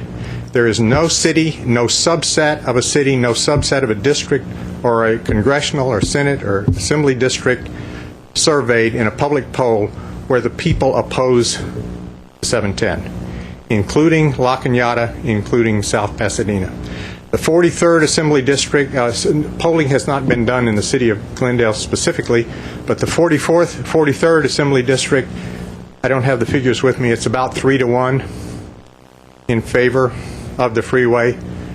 Is 6-1 in Los Angeles, is 6-1 in the San Gabriel Valley, 2-1 in El Sereno. So I look forward to engaging on the ultimate issue. But I would urge you, as we go through this process, to remember that contrary to some opinions out there, traffic will be reduced on all 4 of our freeways with the completion of this freeway. And I think it's very important that Glendale take a very strong position on a project that will have that kind of impact on our city. Thank you. Thank you. David Myers, followed by Margaret Hammond. Mr. Mayor, could I just say something? I sat on the Arroyo Verdugo subregion for years, and the Council of La Cañada Flint Ridge absolutely opposed that 710 extension. And we've had people from the La Crescenta area of Glendale as recently as last year, and we may hear it right now, saying they don't want additional traffic on the 210 through La Crescenta. So I hear now that everybody wants it. We're going to react to the speakers. That's news. Next is David Myers, and then Margaret Hammond. And that'll close the oral. No, we're on boring. So. Good evening, council members. My name is David Myers, resident of Glendale. I'm going to start with a letter that was from Adam Schiff regarding the 710 technical study, because that's what we're talking about tonight. Quote, "This study will only be useful if it is conducted fairly, objectively, dispassionately, and without a conclusion in mind. It will have no credibility if the community perceives that certain viable corridors were deliberately ignored, others favored without reference to the facts, or that the authors of the report began with the conclusion they wished, or that the authors of the report began with the conclusion that they wished to reach and worked backwards." I guess my question is, why build the 710 tunnel? What I would like to start calling it is the 210 tunnel. because I don't think there would be nearly as much support for the 2-ton completion tunnel. This tunnel, $6 to $9 billion tunnel, is not being constructed for the commuter car or the passenger. This tunnel is all about trucking. The number 1 U.S. port, the number 2 U.S. port are here in Los Angeles. This tunnel is all about trucking, specifically shipping containers. This is so the big rigs can take the shipping containers from the port and take them north, one at a time. Doesn't make a lot of sense. They spent a lot of money on the Alameda corridor, which on Friday there was a report that the $2 billion bond has been downgraded. It's on a watch list because they're not using the corridor and they want to build another. Doesn't make sense.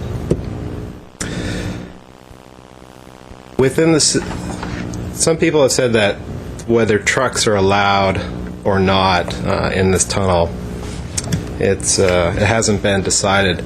But to quote the 710 financial study, which is feasibility studies here, quote, "It has been assumed that all vehicles, both passenger and commercial, will be tolled without restrictions. Trucks will be permitted to use the tunnel. Further, due to the importance of truck traffic on the SR10 and to provide another connection for freight, it is critical to allow truck traffic in the tunnel." And this was in 2006. Steep grade? No. The elevation grade between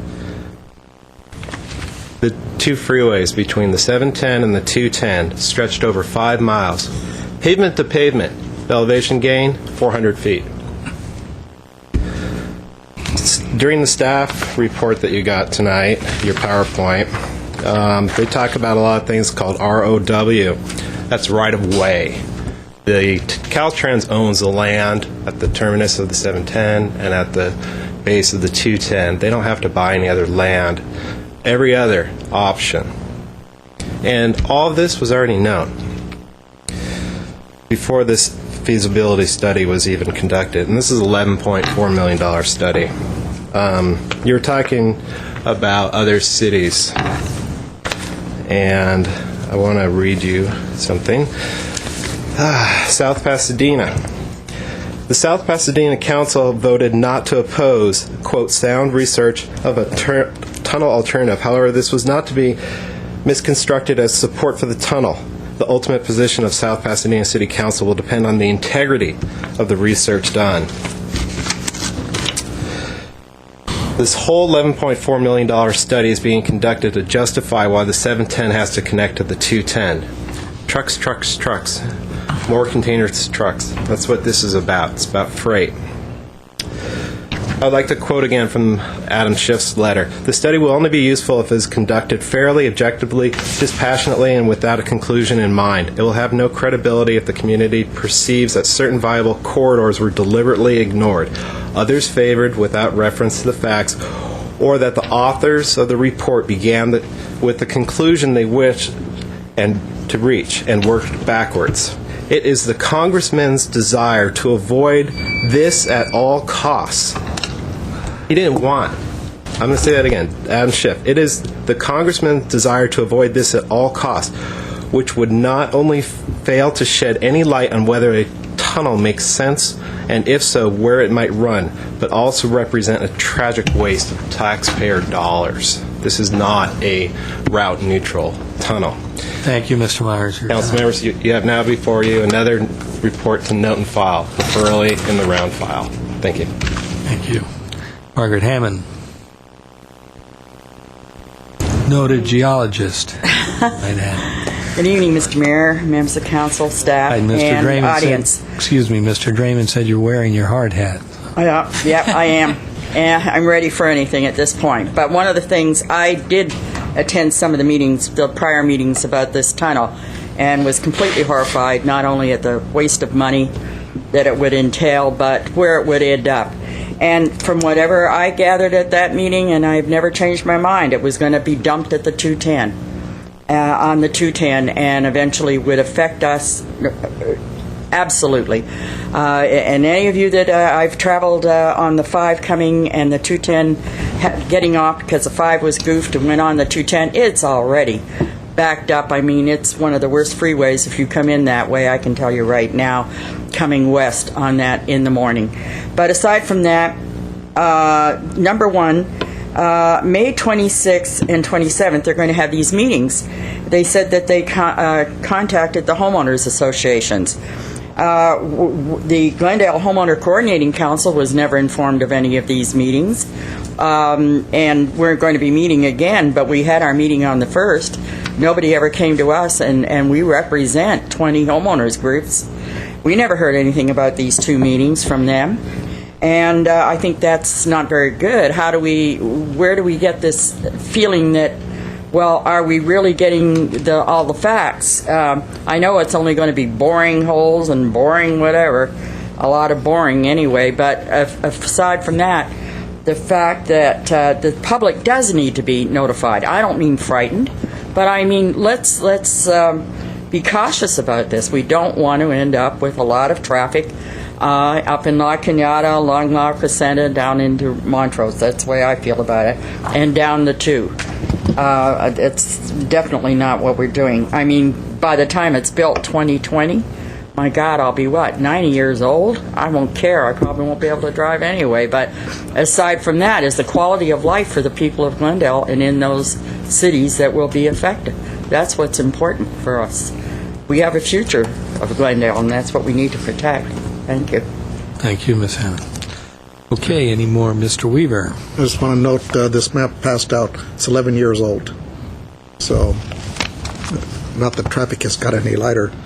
Other than that, I'm sorry, folks, you can see in this community, it's all going to be about the traffic loading on the freeways that you're going to hear. We're all off target here today. We're not pressing your concerns.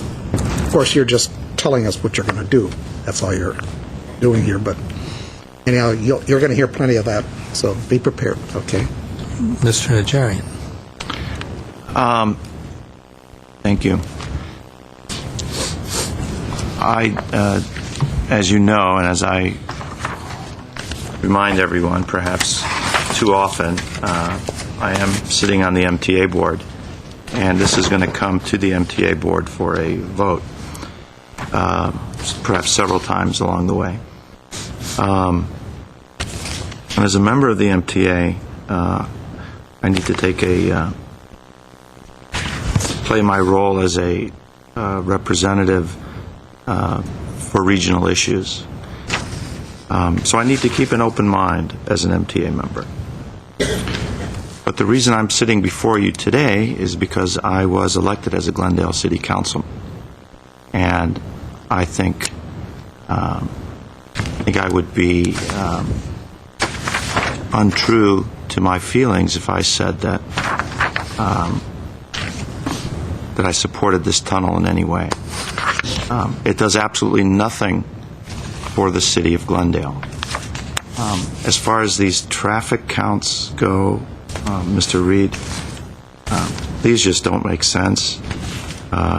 You can't have an increase of traffic at the mouth of the 210 and then have it magically disappear on all the surrounding 5 freeways. This is something, if my child proposed something like this, I would say he was gotten to the cat's catnip or something.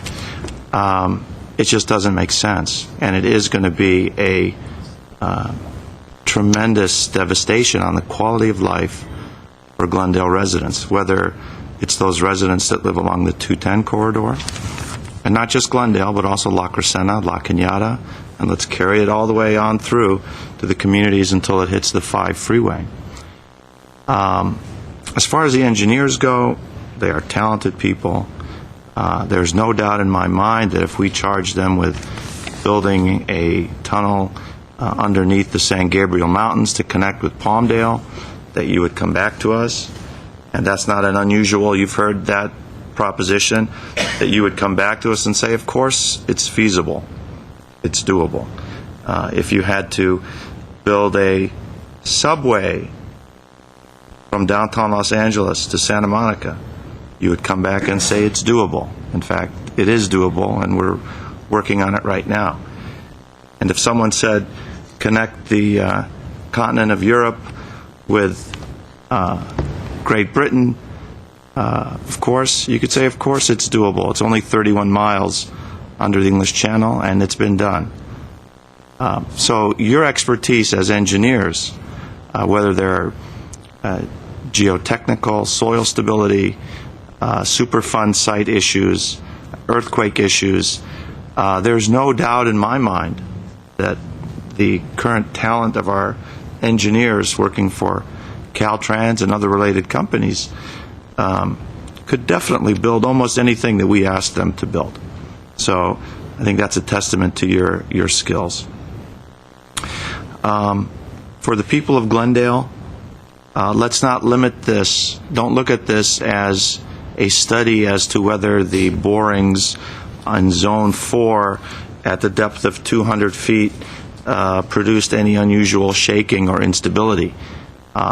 Look at this as the start of the construction of the 210 tunnel, and that's exactly what it is. And it's not said to imply that the tunnel is coming beneath the ground of Glendale. No. In fact, in some ways, that could be an even more advantageous alternative to having the vehicles, the trucks, the cargo containers dumped onto our freeways. But this is it. If you have any thoughts on this, don't think, oh, this is only about borings and samples and route designations. I mean, this is it. The whistle is blown and the clock is starting. So to all the homeowners groups, now is the time to get involved. To the folks in La Crescenta, the Crescenta Valley Community Association, now is the time. Not next year, not the year after, because the clock has started. The process is undergoing. The reason that these gentlemen and ladies came to us today is because there was a feasibility study prepared over a year ago. And in that process, outreach was not made to Glendale. It was only upon a motion at the MTA Board of Directors that the neighboring communities be contacted and that you obtain their input. And this is the time for your input. There may be some of you out there that love that. Perhaps you've got a stake in an engineering firm, or you've got a trucking line that loses time coming through Los Angeles. There may be those that feel that way. There may be those that feel that this is actually going to decrease the traffic on our local freeways. Everyone is entitled to their opinion. But if those of you care about this and are concerned, now is the time. Don't come back next year. Don't come back 2 years and say, I didn't get my notice, or I'm going to wait till the EIR is done, or I'm going to wait till it goes before a board vote. And if the City of Glendale is ready, I think the City of Glendale should put this on their agenda immediately and come out with a position either supporting or opposing this 210 tunnel. Mr. Reed says no organization, no municipality has done that. I think Glendale should take the lead. Glendale is a key player in the transportation system of Southern California. It is unfortunate that communities such as El Sereno, Alhambra, Monterey Park are suffering from traffic, but it is not fair that those traffic problems be dumped onto our freeways. Freeways where we have schools that existed before the 210 freeway came through, with particulates and noxious fumes affecting our youth, affecting their asthma rates. There are many, many issues that need to be considered here. But really the bottom line is, if you care about this issue, the time is now to get involved. Don't come back in 2 years. Don't come back in 3 years and say, well, why did it get this far? Why didn't we do something earlier? So, thank you, Mr. Mayor. Could I inquire of my colleague, Mr. Najarian, whether that was a request to place this on the agenda? Because if it is, I'll be your second second requestor on the council. It is. Then, Mr. Mayor, I would like to join my colleague, Mr. Najarian, in asking that be placed on the agenda. To take a position? For the City of Glendale to hear public input here in this chamber and take a position on 210, the 710 extension. Ms. Friedman. My only concern is taking a position on the tunnel when we really don't know what the impacts are on the highways. We have conflicting testimony, conflicting opinions. Is it possible to have some kind of a resolution that's contingent on what the EIR says, so that it says something like, if the tunnel increases traffic on our highways, we're against it?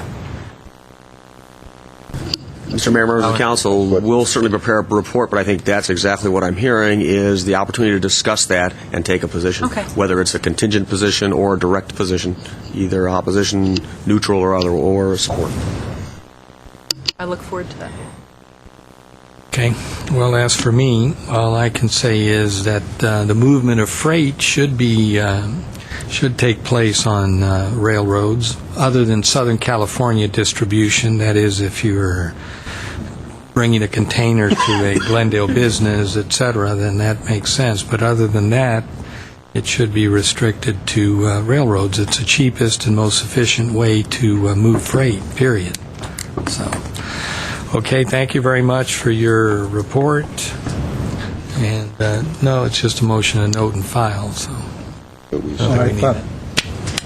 thought we put it on the second to put it on the agenda. No, we don't have to vote. Don't have to vote on that. Have to do Direction? two council members. Correction. Now, you do have a motion to note and file, and it should make clear that the phrase note and file is a term of art. It does not imply that the council agrees with, supports, or in any way sanctions the report that was given. It's essentially just to do that. Say we didn't even receive it. Heard it? Thank you. So we need a motion on that? Yeah. 8C1. It's in your comfort level, but there is that motion to acknowledge that you've had the report tonight. I just moved it. Roll call. Council members Raymond? Yes. Friedman? Yes. Najarian? Yes. Weaver? Aye. Mayor Quintero? Yes. Next, please. Item 9 on the agenda under public hearings is Director of Planning regarding appeal of Design Review Board case number 1-PDR-2008-086 located at 1477 Dwight Drive. And 9A1 is a motion sustaining Design Review Board's decision to approve the Design Review Board application. And 9A2 is a motion to reverse the Design Review Board's decision to approve Design Review Board application. Ms. Friedman. Yes, I'm going to have to recuse myself. I have a conflict. Do I need to state anything more? The nature of my conflict is that my husband, Guillaume Lemoine, was the landscape designer on this project.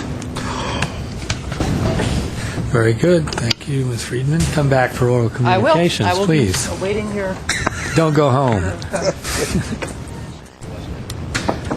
right. Give us a score of a game. Mr. McFall. Thank you, Mr. Mayor. We'll go directly to Director of Planning, Mr. Hagani. Thank you, Mr. McFall. And Mr. Mayor, I'm going to ask Roger Kiesel, the senior planner, who's been the case planner in this case from the beginning, to present the presentation he has prepared. Good evening, Mr. Mayor and members. The next item is here on Design Board case located at 5. Oh, I'm sorry. The case was approved by the Design Review Board on February 19th of this year, and this approval was appealed by the next-door neighbor.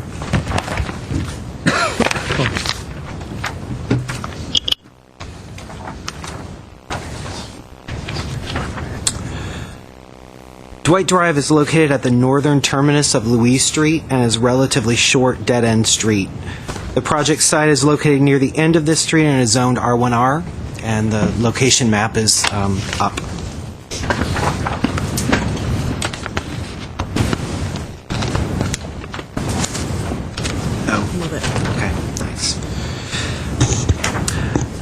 The design review case involved a number of items, including an exterior facade remodel, a 10-square-foot addition to the kitchen at the front of the residence, demolition of 2 existing balconies at the main and master bedroom levels, and construction of a balcony at the main living level.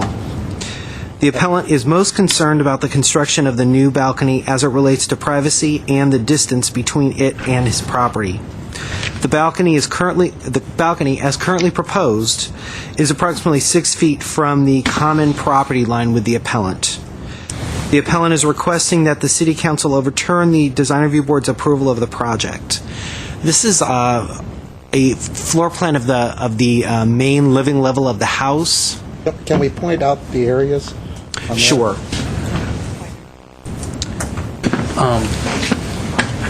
I mean, I know where they are, but maybe the general public doesn't. Oh, okay. Yeah, sorry about that. This is the street, Dwight Drive. The 10-square-foot addition is right here. This is the main living level. The existing balcony on the main living level, which will be demolished, is approximately at this location. This shows the new balcony location, which is here, here, here. What you aren't seeing is the upper level. There's a master bedroom level, one level above this. There currently is a small balcony there, which will be demolished and not rebuilt.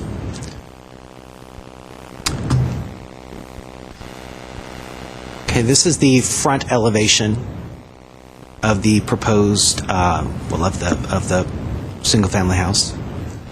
The west elevation, which is the opposite side of the appellant. The south elevation or rear elevation, the appellant's house is in this area here. And this is the east elevation. Last question there, Mr. Mayor. Sure. Would you point out that balcony on the side, as I understand it, is just going to have a window in it? It's kind of... Basically, yes. It's the floor of the proposed balcony will be right about here. This area here is the safety wall, and then the wall extends above here, and this area right here is a cutout. So it functions really like a window. It won't have a window in it, though.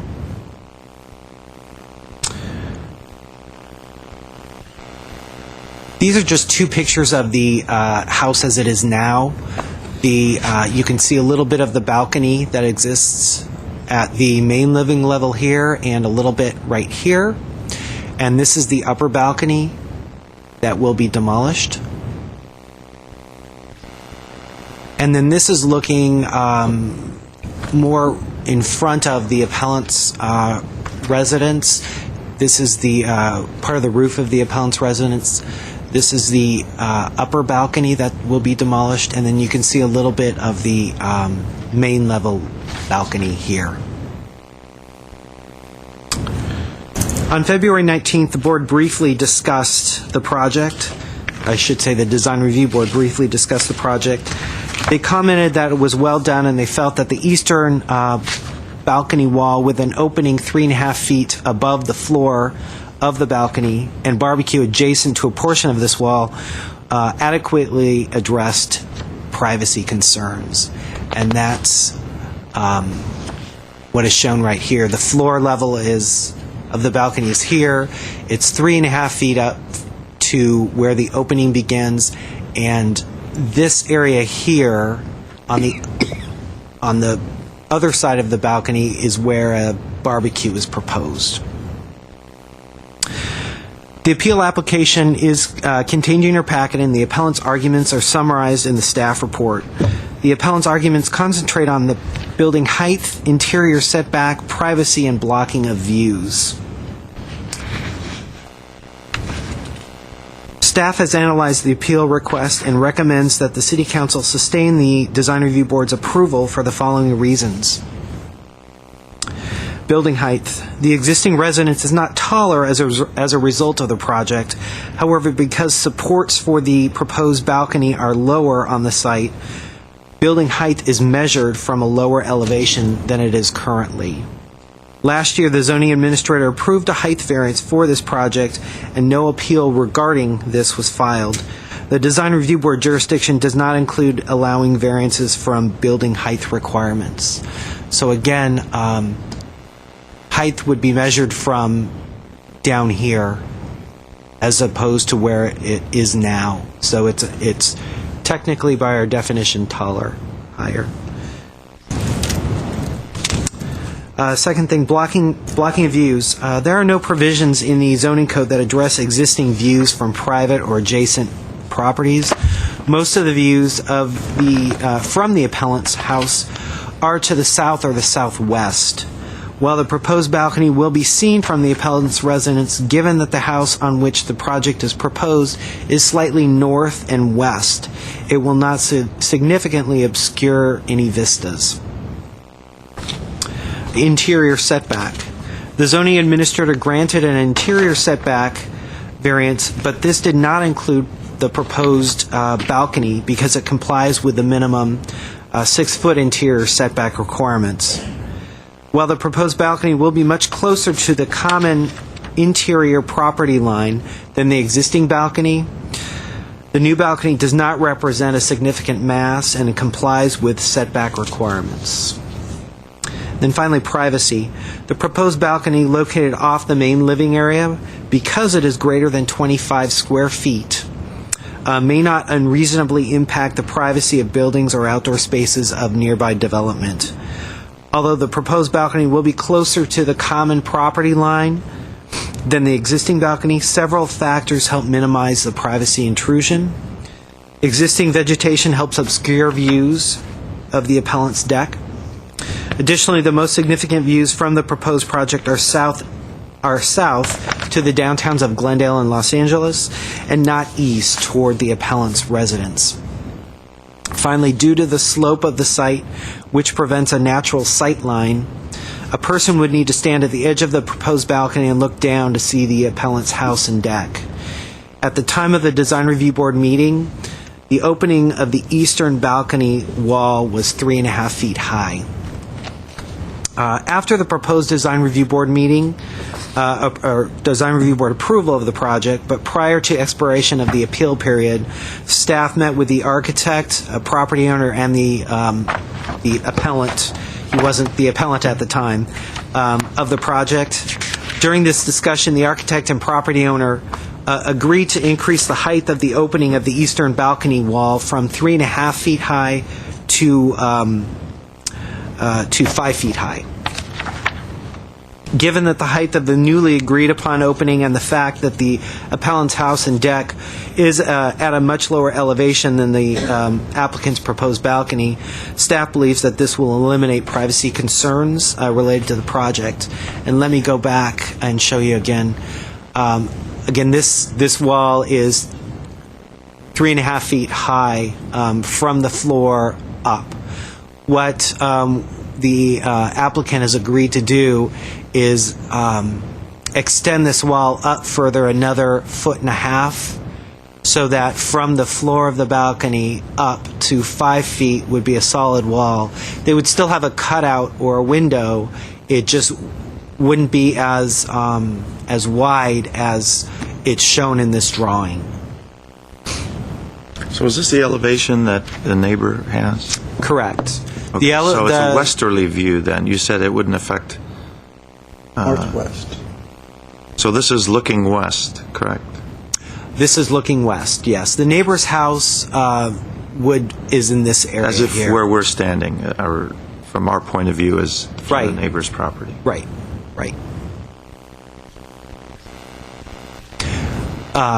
This is the appellant's house right here. And this is the subject house, the balcony. The balcony is proposed to extend. This is a window here. It's proposed to extend right about here, just to give you some reference.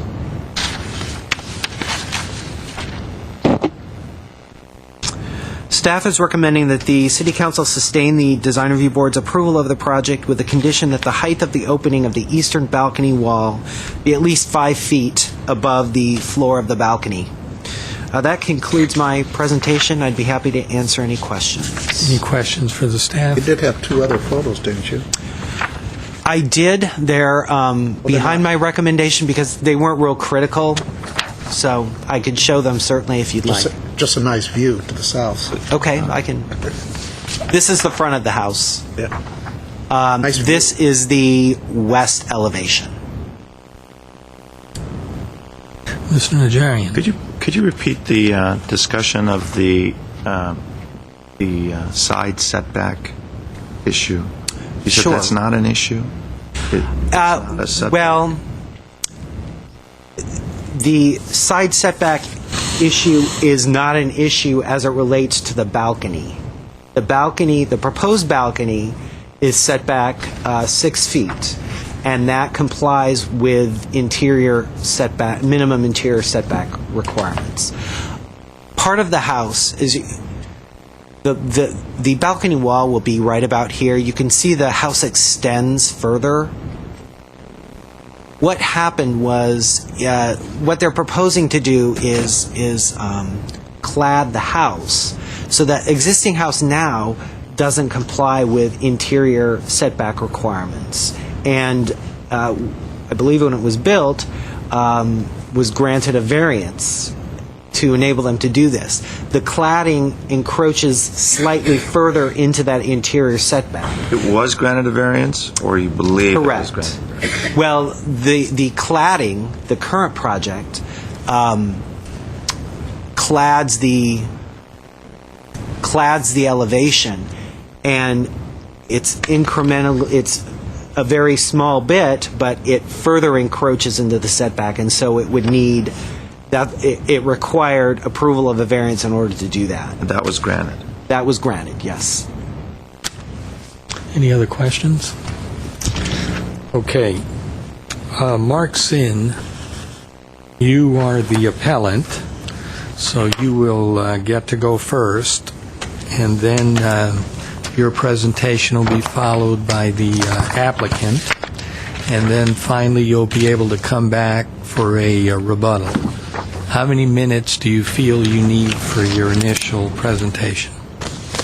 Well, I just want to go over the letter that I wrote last night, and first I'd like to... No, I'm asking you, do you think you need 10 minutes, 5, 15? It's up to you, however many minutes you think. 10 minutes, please. Yeah. 10 minutes. About 10? Yeah. Okay. So that means then that the applicant will have 10 minutes for his presentation. Then following his presentation, we have some cards. One of the people that is asking to speak is Daphne Zubieta. Are you an attorney representing either side?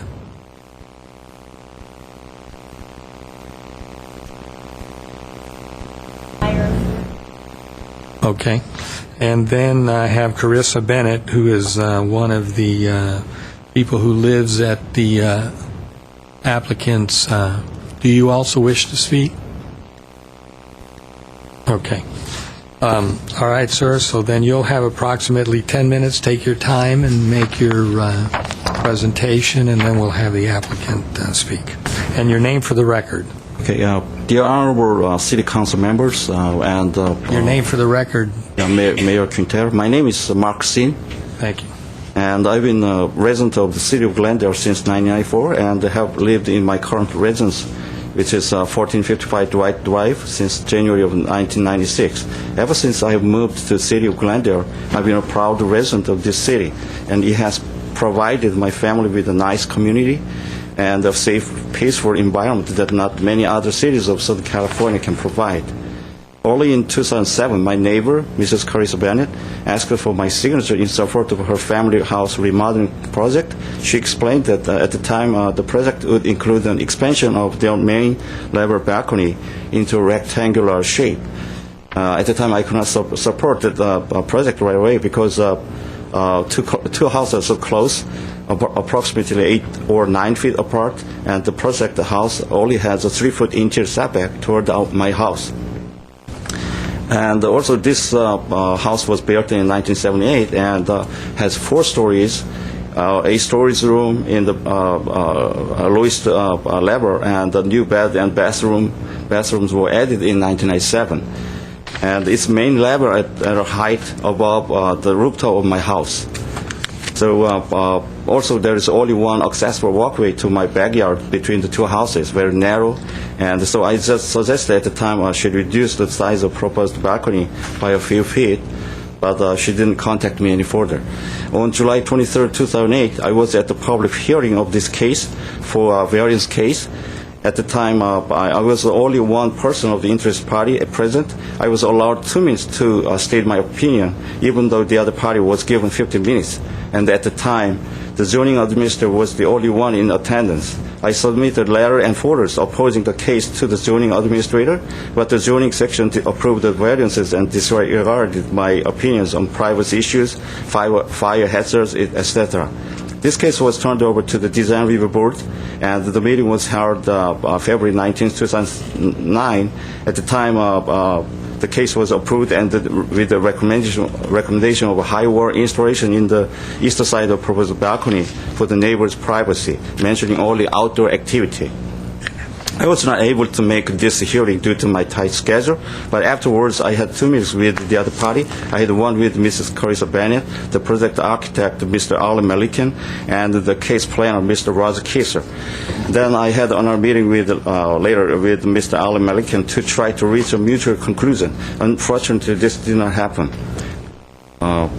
Council members, I plead with you to hear my voice as a Glendale resident. I would hope that you could take this case with consideration for my position. I sincerely appreciate this appeal allowed to me by the council members. This should be evaluated as a de novo case, and there should not be any personal favoritism or friendship involved. Last night when I prepared this, I found that the architect, Mr. Malikian, has been a member of Design Review Board in the city of Glendale.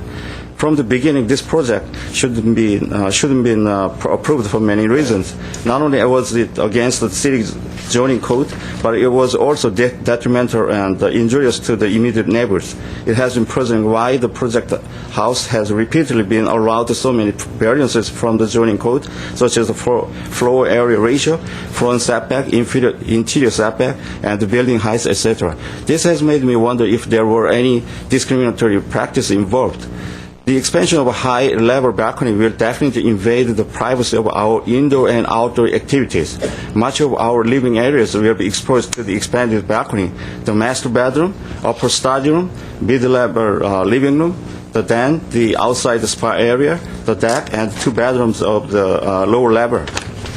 I brought the pictures so you can look. Those pictures taken from outside and inside our house. So the landmark would be just a tall tree in front of their house. And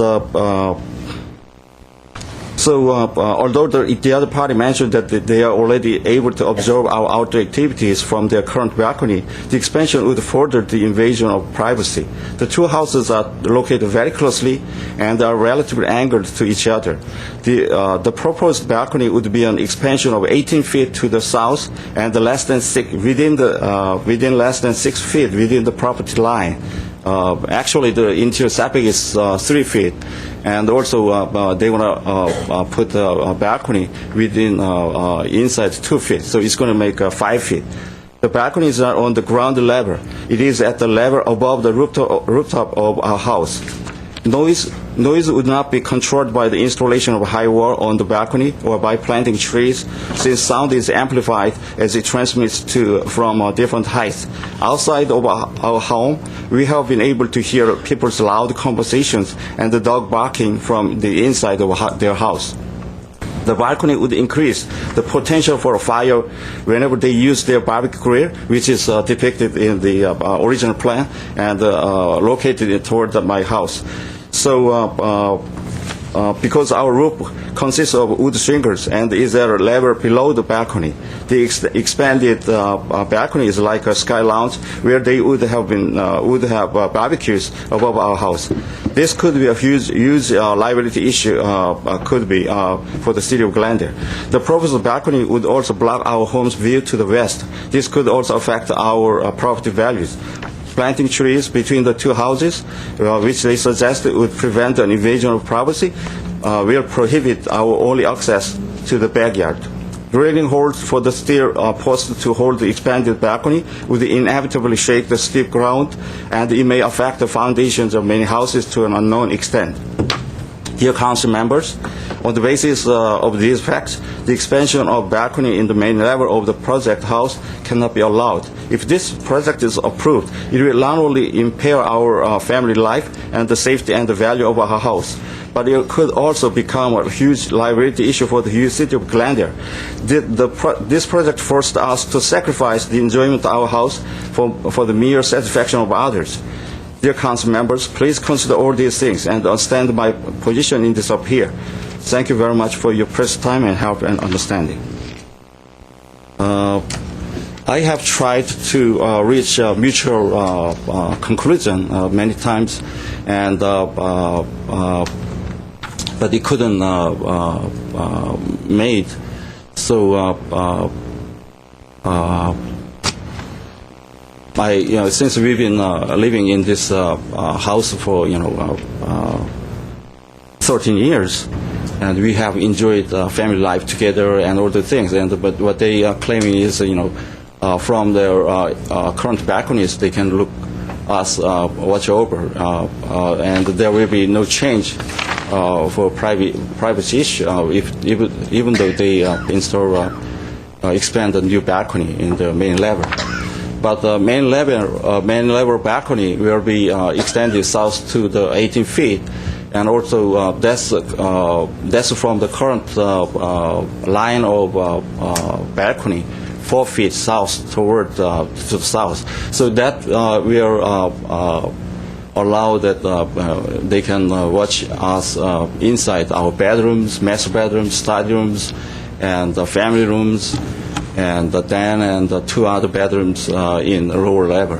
And these 2 houses so close, and there will be a fire hazard, obviously, because they want to use a barbecue grill on the top of their balcony, and that's close to our house. And even though they say they want to install the high wall, but the ember and the flame can be fly over to our house's rooftop, which consists of wood shingles. And also there is a spa we have right to their house, and that's going to be underneath the balcony, current expanded balcony. So we're going to be watched over all the time. So this is serious impact to our house life and privacy issues. Okay. All right, sir. Thank you very much. You're right on time with your presentation. So now the applicant will speak for 10 minutes. No, Mr. Malikian, you're the architect. I expected you to make the presentation.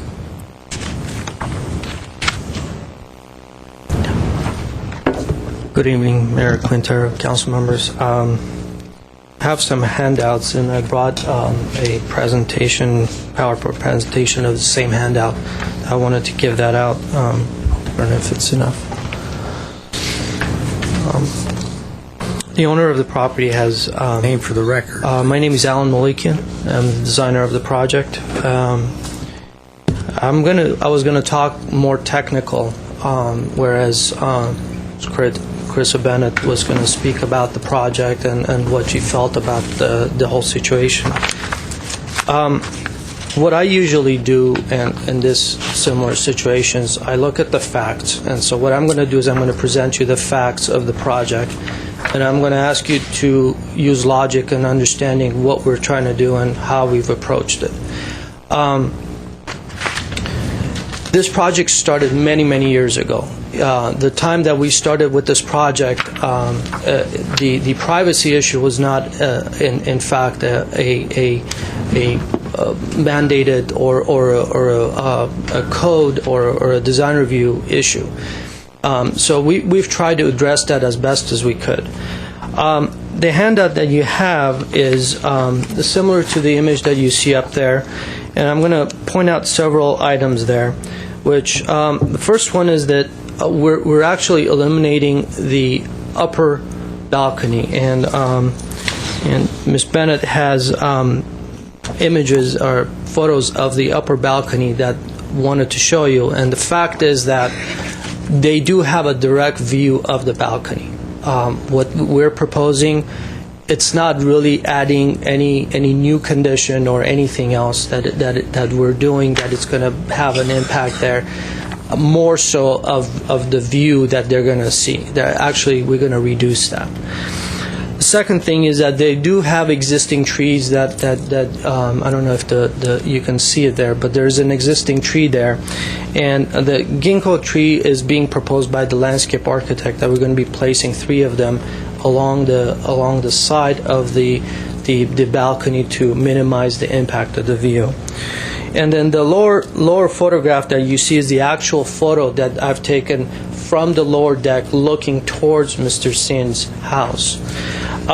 Which, again, all of these show the fact that we do see the balcony. There is a view of the side, and so what we're trying to do is what the proposal that we're doing is actually minimizing the impact. The next page, what I've done is I've actually superimposed a 42-inch high railing, and to block and show you basically the image that you would be able to see, and it would block off the 42-inch high from there. The second image is actually a superimposing of the trees placed into that opening that the design review, the package that we submitted. The following is the 24-inch wide barbecue counter. And the reasoning behind the counter was that if you have an opening and you walk up to the edge, you literally have to look straight down to be able to see anything about 30 to 40 feet down.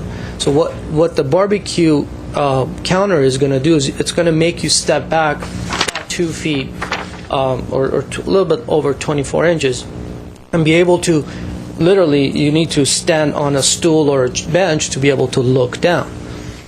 The discussion that I've had with Mr. Sin, his solution to basically accommodate his needs were to push the balcony back 4 feet, which I've tried to explain to him that the further back you get, the better angle you're going to have of the deck. Whereas further closer you come, the higher up you need to go to look straight down, and that's been pretty much the reasoning behind where it's been the barbecue where it's been placed. The next image that you have in your handout is the actual a section that I drew and shows the level change that a person of 5'9" height, eye level, looking down is the view that they're going to have. The shaded area part of the railing is what staff was proposing, is basically raising that up to 5 feet. It's pretty much you're going to be looking at on a wall, and you're not even going to be able to see anything. The main purpose of that opening is not to look at the deck below. Obviously, hopefully you guys have had a chance to go there and see the view. The view is south. It's not looking east, looking towards the neighbor, which they've been living in that house for many, many years, and they've seen that view many times. There's no need for them to basically build a deck to go up to have a better view. The purpose of that opening is because the way that the wind circulation is within the house, the air comes down from the hill, and the house literally blocks all the air circulation to the back area. So what we've done is we've created that opening that any air that comes in, it will bring some air towards the back area, and that's the main purpose of it, nothing else.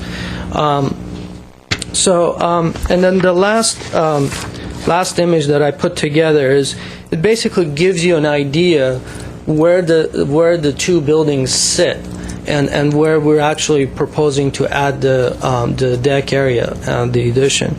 And I do have some more additional, basically Google images of literally how the two buildings sit and where the view is.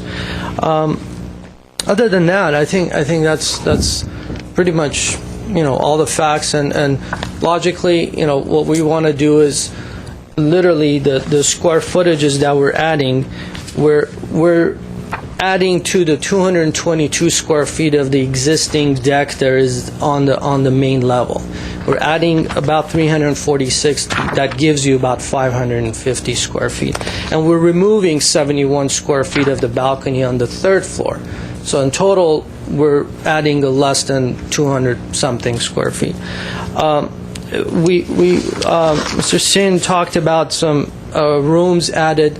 None of these added rooms or anything has increased the footprint of the building. Everything has been done within the footprint of the building. Everything has been done with permit, and everything has been done legally. As far as the view to the west, Mr. Sin constantly talked about looking at the house and the deck. The view of the west is the house, and that's what you're seeing. So the deck, there's no view, literally, all the view is to the south. And so what we're proposing is not to, it basically making the whole, the balcony the way it is right now, without any blocking, without just an open rail that you have a great direct shot looking at the deck down below. We're literally fixing that problem. We're adding a railing, and we're adding a wall, and so people literally don't want to stand on a barbecue counter to look down into the. Okay, thank you. I have a question for him. Well, let's just hold off, and then we can call them all back for questions. Stay up here. Right. Okay, now I have a card from Carissa Bennett, so you can use the rest of how much time did they have? 2 minutes. Okay. All right, I'll give you 3 minutes, Ms. Bennett. Oh, I prepared it for 5 because the other hearing was. All right, then I'll give you 5. I thought there was only going to be 5 council members, so maybe take a sheet every other person. There's 3 different handouts. City attorney would be glad. Sorry.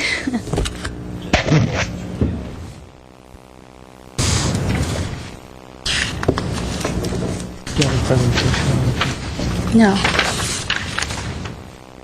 Should I start? Okay. Need your name for the record. My name is Carissa Bennett. I am the homeowner of 1477 Dwight Drive, and I'd like to thank you for the opportunity to address this privacy issue raised by our east neighbor, Mark Sen, in regard to our remodel project.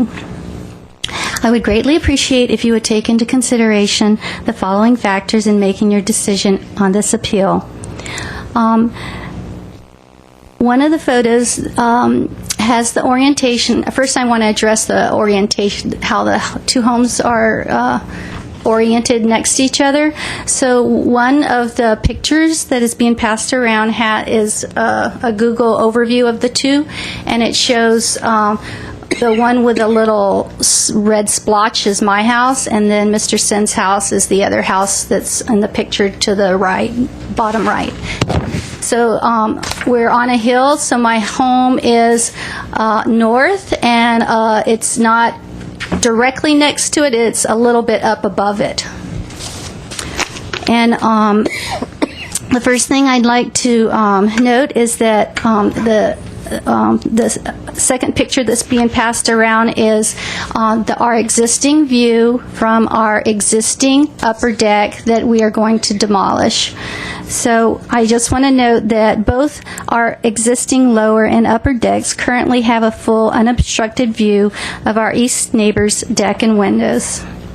Two, in order to alleviate the privacy concern of our east neighbor, we included in our current design plan the addition of an east wall to the new deck to further direct and focus the view to the south and to obstruct accessibility of looking east towards the neighbor's deck. Three, in our current landscaping plans, we have added a row of tall trees at the east property line to further obstruct the view of the east neighbor's deck. Four, the new deck is one floor lower than the existing upper deck that is being removed. With the addition of more trees, our view of the east neighbor's deck should actually decrease, not increase, and adding new trees will more than make up the difference created by extending the existing deck. Five, the purpose of extending our deck is to enable us to enjoy our yard in the same way that our neighbors are able to enjoy theirs. The east neighbor who submitted this appeal has a south-facing deck that is almost double the size of our proposed replacement deck. You can see from the overview shot his deck and my current existing deck. They have installed a basketball hoop on the deck, so obviously it's large enough for the kids to play basketball on their deck as well as to entertain on. Our west neighbor has a deck and a pool to enjoy their yard. Our front yard is only 10 feet from the street and not large enough for outdoor recreation. Since we live on a very steep hill, the extension of our deck is the only practical option for creating an outlet to enjoy our view outdoors with family and friends. The current deck barely has enough room for a very small table and a small barbecue. It has been our desire and intention since we purchased this house in 1989, 20 years ago, to extend the deck so that we can enjoy the south-facing view. This view added significantly to the price we paid for the house and was one of the main reasons that we purchased this house. We have met with Mr. Mark Sen on 3 separate occasions to discuss an attempt to work out a solution to address his concerns. The first meeting, as he said, was between Mark and myself. The second was with Glendale City Planner Roger Kiesel, my architect Alan Malikian, Mark Sen, and myself. And the last and most recent was my architect Alan and again Mark Sen. Despite these numerous attempts, we have been unsuccessful in finding a solution that Mr. Sen is happy with.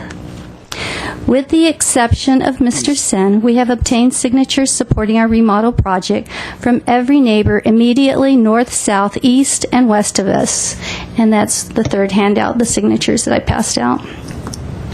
It is our understanding that the City of Glendale does not have, that the City of Glendale's zoning code does not include any provision that addresses any existing views. Despite this fact, we have made every effort to incorporate into our architectural and landscaping plans to provide for view obstruction of the east neighbor's deck. Lastly, our family has been active members of the Glendale community for 20 years now. We have sponsored Glendale AYSO soccer teams numerous times. My husband coached my son's Glendale AYSO team, which took first place in the championship this year.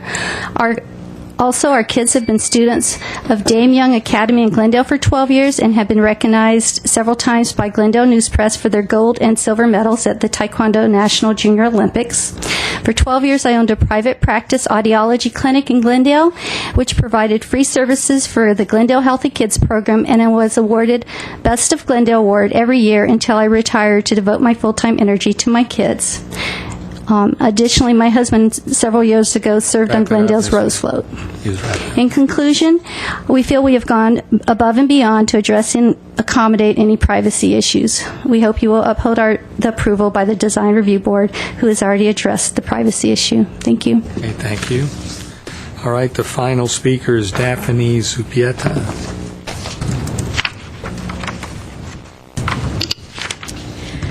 Good evening, Mayor Quintero and council members. I'll make this very brief. I think Mr. Kiesel has already addressed a lot of the items that I was concerned about. Just to clarify quickly, my role in this was that I assisted Mrs. Bennett. Oh, I apologize. Thank you. Daphne Zubieta or Carissa Bennett. I assisted Ms. Bennett with issues regarding their lot line. There were records within the city that were incorrect and showing the boundaries as incorrect. So to address one of Mr. Sin's issues with variances being granted, part of that was because the lot lines were incorrect within the records.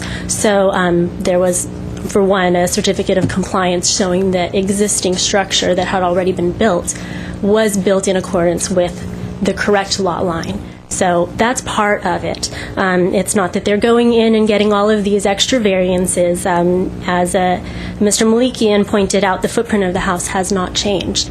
So I think one thing that I would really like to call your attention to is that there are 4 items that Mr. Sin had issues with: building height, interior setback, privacy, and blocking views.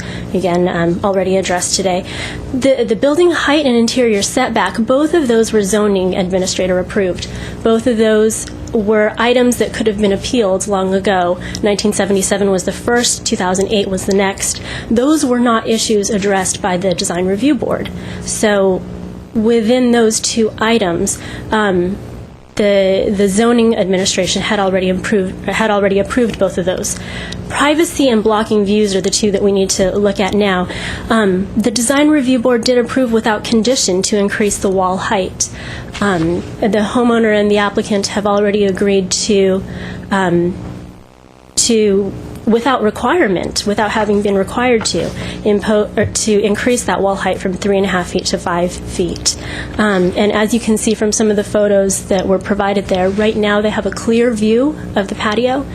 With the improvements to be made, there will not be a clear view of the patio. So privacy issues, it seems to be improving the area there. The second thing is the view to the west. In the manila folder that was passed around, there are a couple of photos that show panoramics of the view to the west, to the south, and then to the east.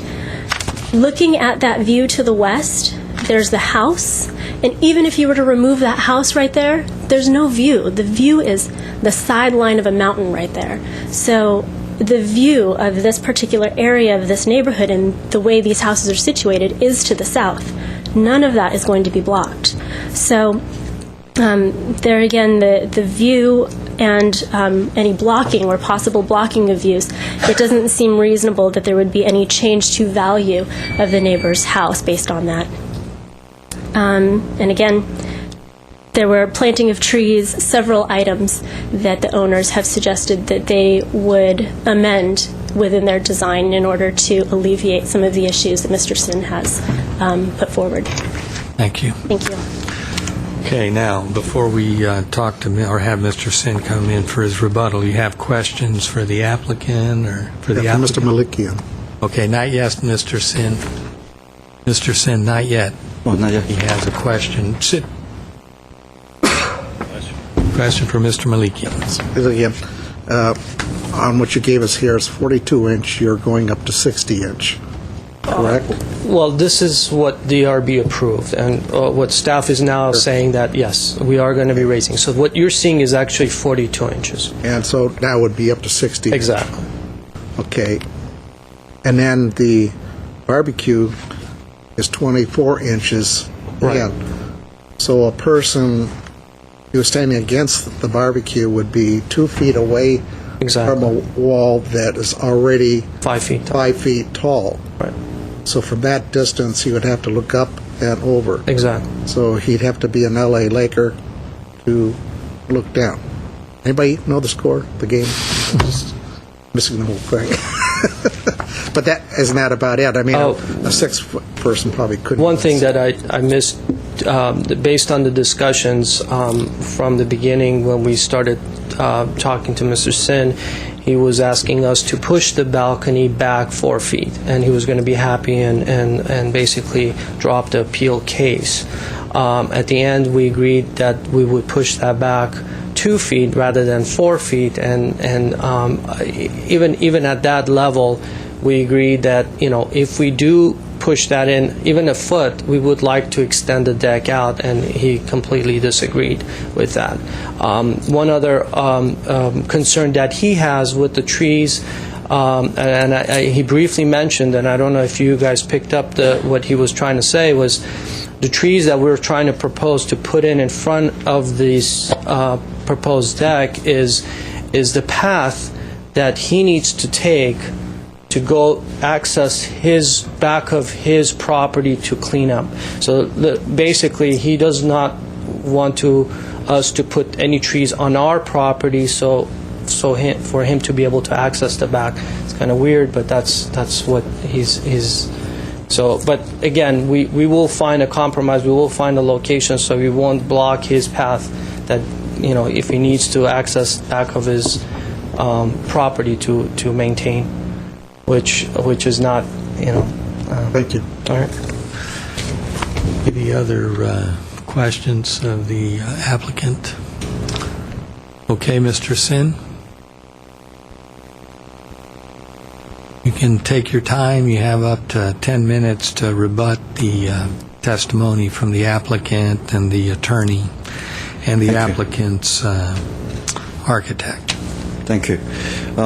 The other party mentioned the upper balcony. If they're going to demolish the upper balcony, but the upper balcony, I never seen they use the upper balcony for safety reason. I don't know why they haven't used it at all. But the upper balcony is about I think 3 or 4 foot extended south to the south, and also.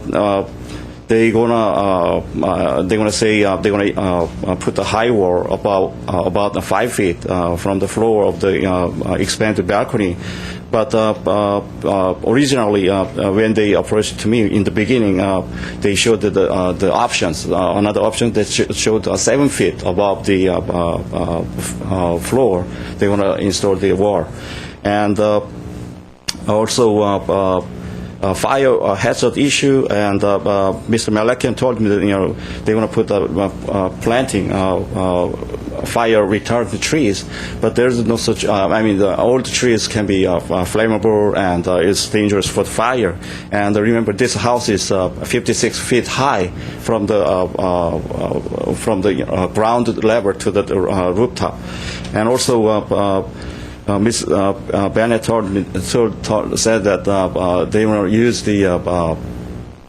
to use the yard for play, and since they have seen us, playing basketball or whatever. But this balcony is up high, not like ground level. If they can make a deck on the ground level, we don't object anything. But this is above high, like above our rooftop, so they will see us. And also, since this expanded balcony expanded south to the 4 feet from the current balcony, and that will make that more exposing that our inside bedrooms, the master bedroom and the study room and even den and everything. So we are really concerned about the privacy issue, and I'm wondering whether really, if they live in our house, I don't think they're going to accept this case.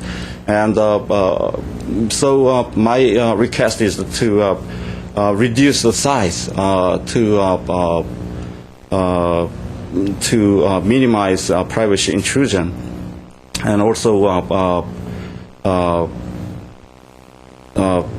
When they use a barbecue grill, there should be cautions to use the barbecue. They say 500 square feet expanded balcony would be like 550 square feet. That's a huge size, and the top of the roof. And they're going to use a barbecue, and they're going to enjoy whatever. And also. The noise issue. If they talk on the top of your house, we hear everything, and because the sound is amplified in the different heights. So that really bothers us. Even though they say they're going to plant tall trees or whatever, and the sound will transmit to us, and that's also a privacy issue. And this is houses, even though the major view is the south side, but almost 180-degree view we have and around 30 or 20%, 20 degree of view into the west will be blocked from the expanded balcony. And so I object, the allowance of expanded balcony. And if they want to have expansion of balcony, then that should be aligned to the current existing balcony line, and should be reduced back to their house. So we can have better privacy things. Okay, is that it? Yeah, that's all right. Any questions from Mr. Sin? No? Okay, thank you very much, sir. Thank you, sir. All right, that'll close the public hearing. And Mr. Mayor, just ask that you make all the evidence that was submitted by both the applicant and the appellant as part of the record. It includes photos and these all the photos pictures and photos will be made part of the public record. Mr. Draymond.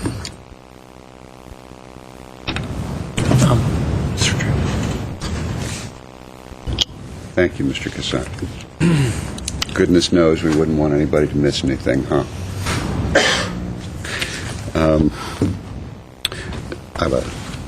Mr. Kiesel? Yes. Have you seen this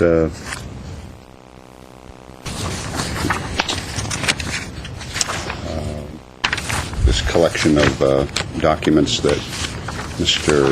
Malikian brought us? I don't think so, no. Could someone hand Mr. Kiesel one of those?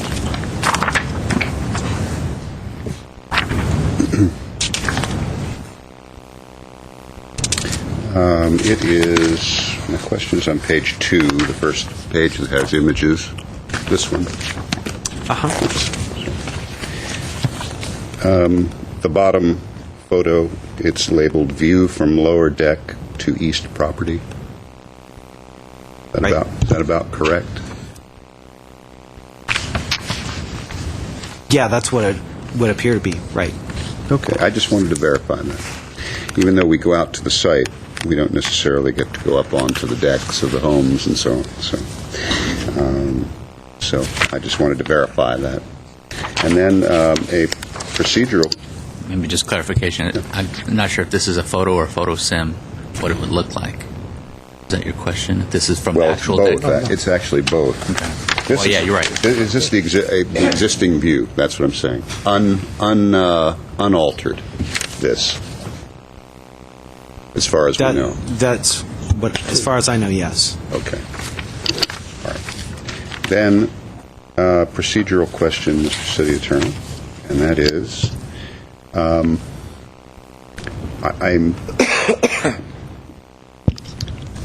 this image that you're looking at right now. A shows a 42-inch high wall or railing, right? And then they've agreed to raise it up to 5 feet. Right.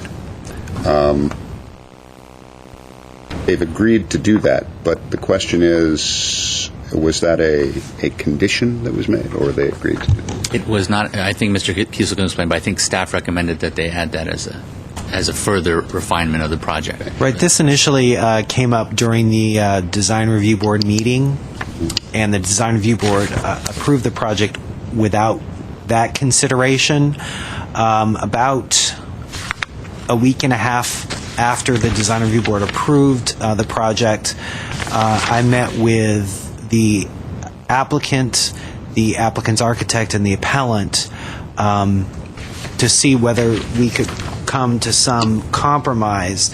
I spoke with the appellant about a week after the approval, and he expressed some concern, so I suggested that the three parties meet. We met 3 or 4 days after my initial conversation with the appellant. At that time, I suggested raising the wall from 3.5 feet to 5 feet. And that's, and the applicant and the architect were agreeing to do that, and so that's where. So it's not a condition. It is not a condition of the Design Review Board. Right. It is something that was suggested by myself at a meeting in the planning department. Mr. Kiesel, I know it's there. The question is procedural that I'm getting to, and that is, are we required, if we should so desire, if our vote went a particular way or another, since it is not a condition, is one of our options to allow this to go as designed? Councilmember Draymond, members of council, yes, because essentially this is an appeal of the Design Review Board's decision, so you can essentially sustain that decision as it was granted, which is... And the original decision did not include that Correct. Condition? Okay. That was my... I'm sorry, I wasn't getting to the heart of it. All right. Okay, so here are my comments then. For starters, there's a very clear view of the deck. With or without a basketball hoop really doesn't matter to me, but the fact of the matter is it's an absolutely wide open, unobstructed view. And what's really interesting about this document, these photos that Mr. Malikian brings, is that when you look at what the view is currently, and what the view is even with just a 42-inch high rail, you're actually seeing less, even without the what's being called a 24-inch wide barbecue counter.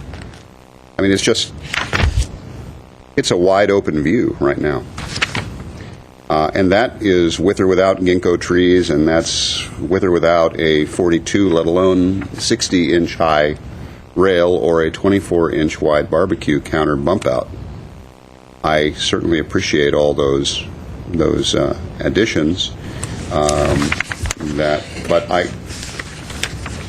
I'm not at all persuaded on the issue of view here, none. And I know that view isn't necessarily the issue, but it is the issue that Mr. Sin has put most of his effort into, is view and privacy and so on. So I'm not persuaded on that end at all. I'll tell you one thing that does concern me is all the discussion about fire and barbecues and embers flying around, and Mr. Sin has a house in the hills with a shake roof on it.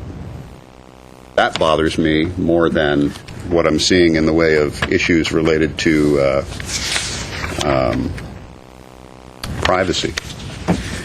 I think the overall design of this property is a terrific design. And I think it is a vast improvement over what is there right now.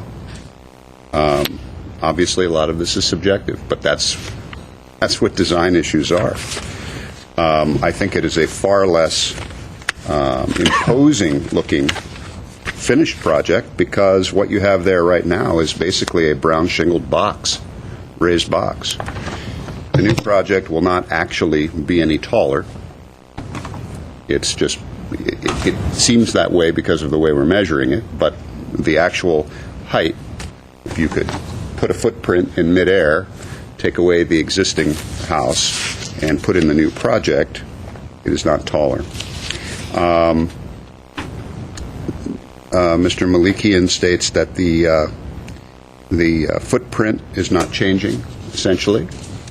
Mr. Kiesel, is that accurate? Basically, the kitchen that's located in the front of the house currently has a diagonal wall right by the front door. Mm-hmm. They're squaring that off. That's where the 10-square-foot addition is taking place.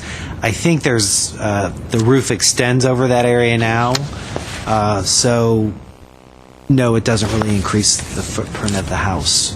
Okay, then let me come to Mr. Sin's comments on his letter. Mr. Kiesel, you have a copy of that too? I do not. Can we hand him a copy of Mr. Sin's, essentially his opening comments? Here comes one. Thanks. Down around line 42, he says, on the first page at the bottom, around line 42. He says, from the beginning, this project should not have been approved for many reasons. Not only was it against the city's zoning code, but it is also detrimental and injurious to the immediate neighbors. I want to know whether this was against the city's zoning code in some way. Well, last year, there were the property applicant requested 6 variances for what they're proposing to do now. Those were approved. So the project did not initially comply with the zoning code, and through the variance process received approval to construct what they're proposing. So the project as proposed at this point does not violate our city's zoning code. Right. The variances allow them to construct what they're proposing to construct. Okay, and then Ms. Zubieta was discussing the lot line issues, and are her to be honest with you, accurate? Yeah, I'm not as familiar with that. I didn't process the variance for this case. Sorry. I can probably chime in there if you want. Okay. A little bit. Actually, our office had worked with Ms. Zubieta's office on the issue of the lot line adjustments. There was an issue about a map that had been approved long time ago. And then after that, grant deeds were issued on the property that were inconsistent with the map, and there's a procedure when that occurs for someone to basically get that legalized through what's called certificate of compliance. And essentially, in this case, if I recall correctly, the city was essentially required to issue those certificates of compliance due to the fact that the city had already previously issued building permits for this particular property.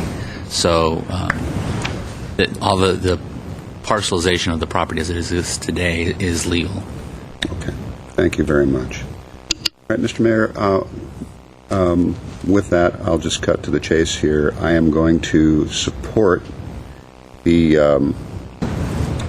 motion to sustain the Design Review Board's decision to approve the application. And I want to go on to say that unless it is something that the Bennetts and their architect, Mr. Malikian, are anxious to do, I would leave my support right there. In other words, I would not even take it the extra step to raise that wall. I don't see the need for it, and the view is, as it is right now, completely unobstructed. This obstructs that view as drawn here in A, B, and C significantly, with or without the ginkgo trees, and I hope they do put in the ginkgo trees. But nonetheless, I don't want to make that a condition of my vote. The DRB didn't either, but I would like to make that clear, that the distinction I'm making is to support the DRB's conclusions without that condition.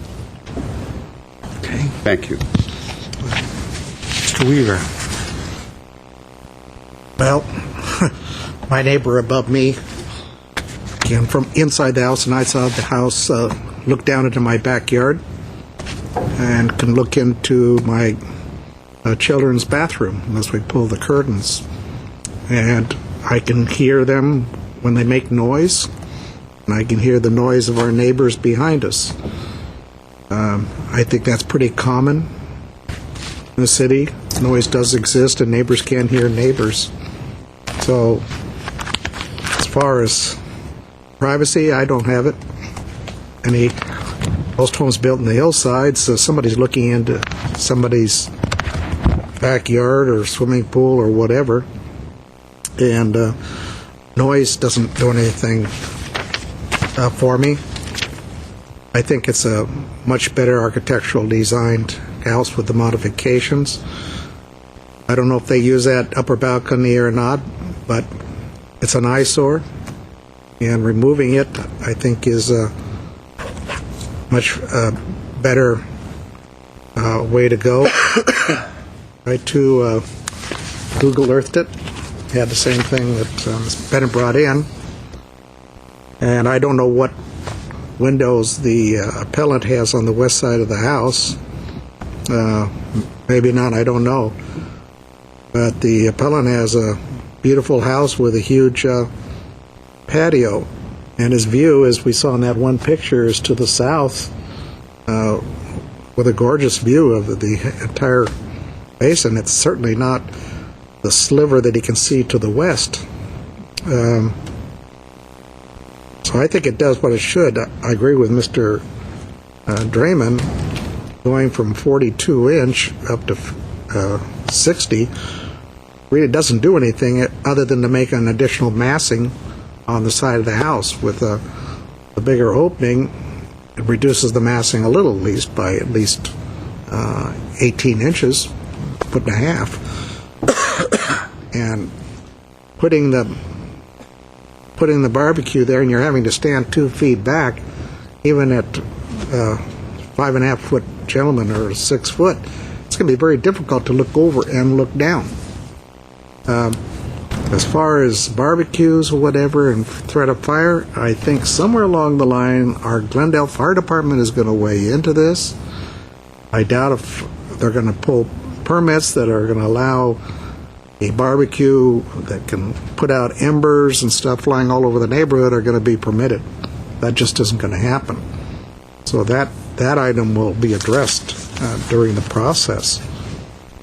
So I think overall, I see no reason why not to do it. It makes a little more usable space, taking great advantage of the view that they should be entitled to, just like the appellant does. He has a great view. So I think they both should have it. So I would recommend, without 60-inch, leaving it at 42 and approving it.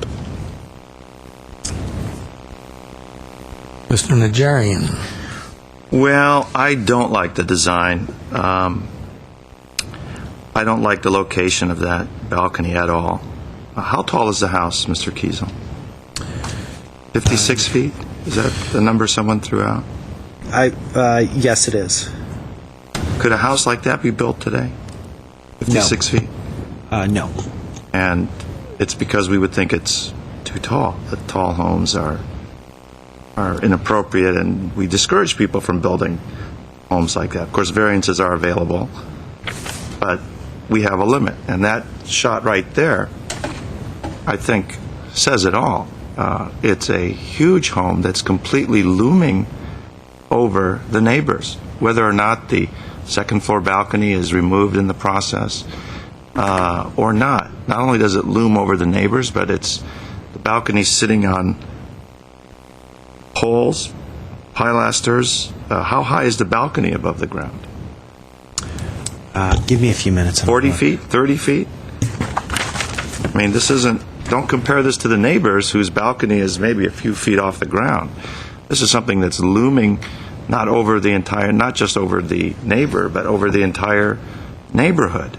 And as I said, I'm all for preserving the neighborhoods. And I think that the balcony is just inappropriate.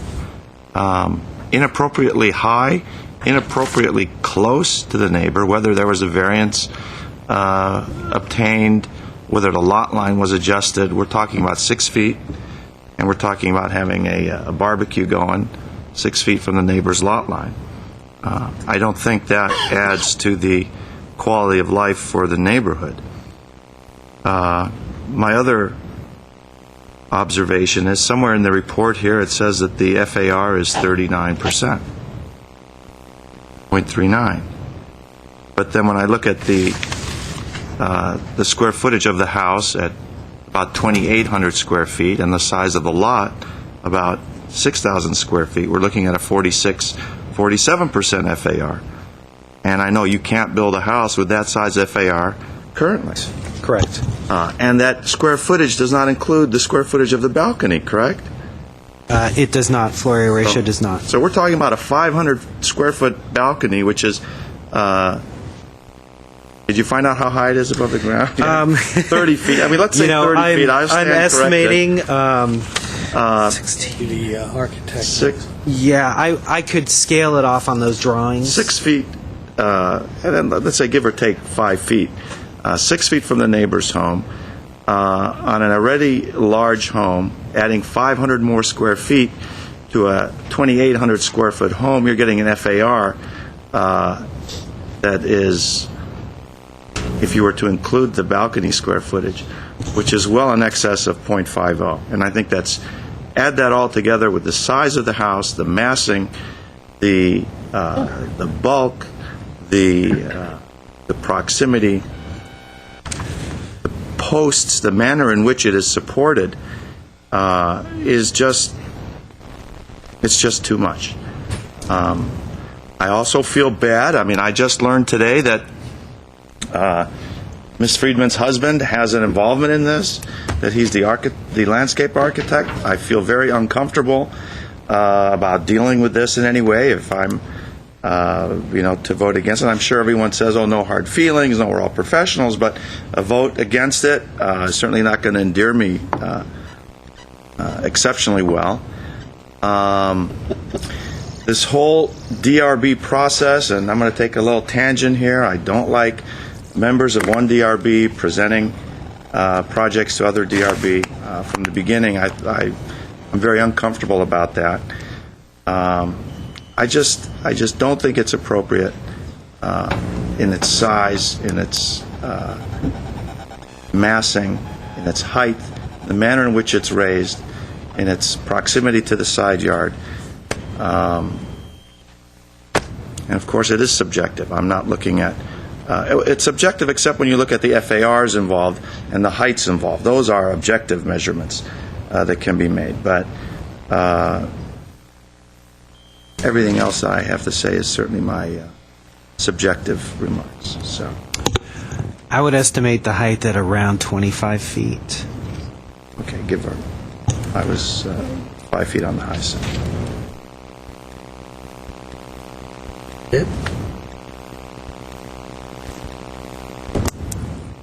Did I say I was against the project? I guess I did. That's all I have to say. Okay, well, let me start by, in terms of the comment about one DRB member presenting to another DRB member, that fortunately or unfortunately has been going on since the beginning of the DRB process pretty much, so that's just the way it is. We have working architects on the boards, and so they do work in the city of Glendale. They're residents of the city of Glendale. You have to be a resident in order to serve on the DRB. And the statute calls for architects, at least one, to serve on each board, and then a landscape architect also serve on the boards. Well, what I look for in projects is how compatible the project is going to be with the existing neighborhood. That to me is number one on the agenda. I've been to this site twice, and I actually have been up there in the past. It's been a few years, but very familiar with the neighborhood. I actually live higher up on the mountainside. So, looking at this project, number one, I think it is compatible with the existing homes there on Dwight Drive. And I purposely, as I drove down this last time with my plans in hand, I purposely stopped, put the car in park, and put up it's quite an angle, put the emergency brake on and got out of the car to kind of look at the angle to see how the house would look from the street. Not at the entrance to the applicant or not at the entrance to the appellant, but actually further down the mountainside, further down the street, because that was my concern, whether it would fit in sort of from that angle. And while I agree with Mr. Najarian that the deck is fairly high, you're not going to be able to see a whole lot of that deck. Number one, because of the tree and number 2 because of the angle of the deck from the lower portion of the street. So I felt fairly comfortable with that view. Then in terms of the appellant, I do agree that on the one hand he will have a sort of looming structure. However, the view from that house, just like the applicant's house, that view is really to the south. There's very little view to the west, if any view at all. I suppose there is from certain portions of the house, but for the majority of the house, the view is to the south. So I don't think there's too many issues with views.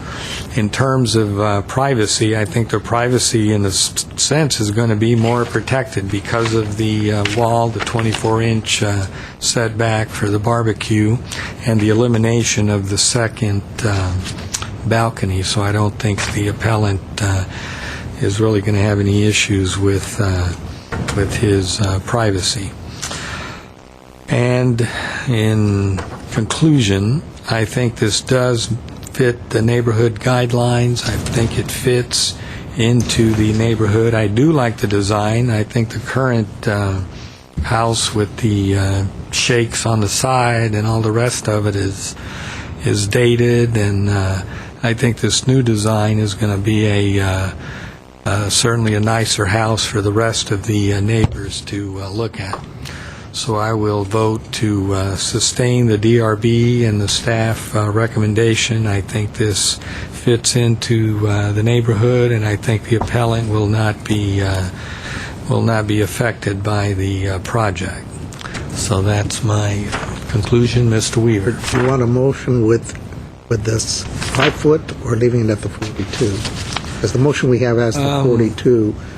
It has the 50, the 60-inch in there. I don't, either way, I don't really see that as much of a... And if it's okay with you, I'd like to move 9A1 with the 42-inch. Let me just say one thing before the motion, actually. The one concern would be if a future resident or when the applicants have grandchildren, I just wonder if that counter, how high up above the counter would it be? I'm just thinking a young child that might get on the counter. I'm not sure what the standard height of a counter is. 628.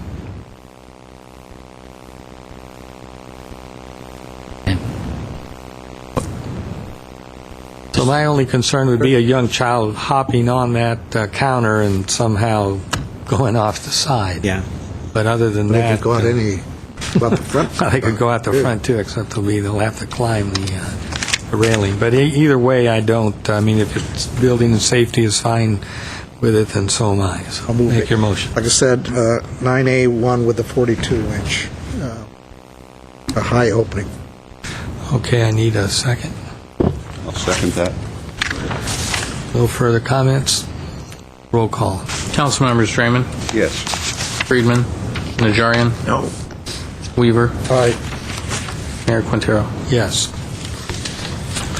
Next, please. Brings us back to oral communications, Mr. Mayor and Council, and discussion is limited time is not a part of this agenda. Each speaker is allowed 5 minutes. Members of the council may question or respond to a speaker, but there will be no debate or decision, and the city manager may refer the matter to the appropriate department for investigation and report. All right, I have a card from Barry Allen.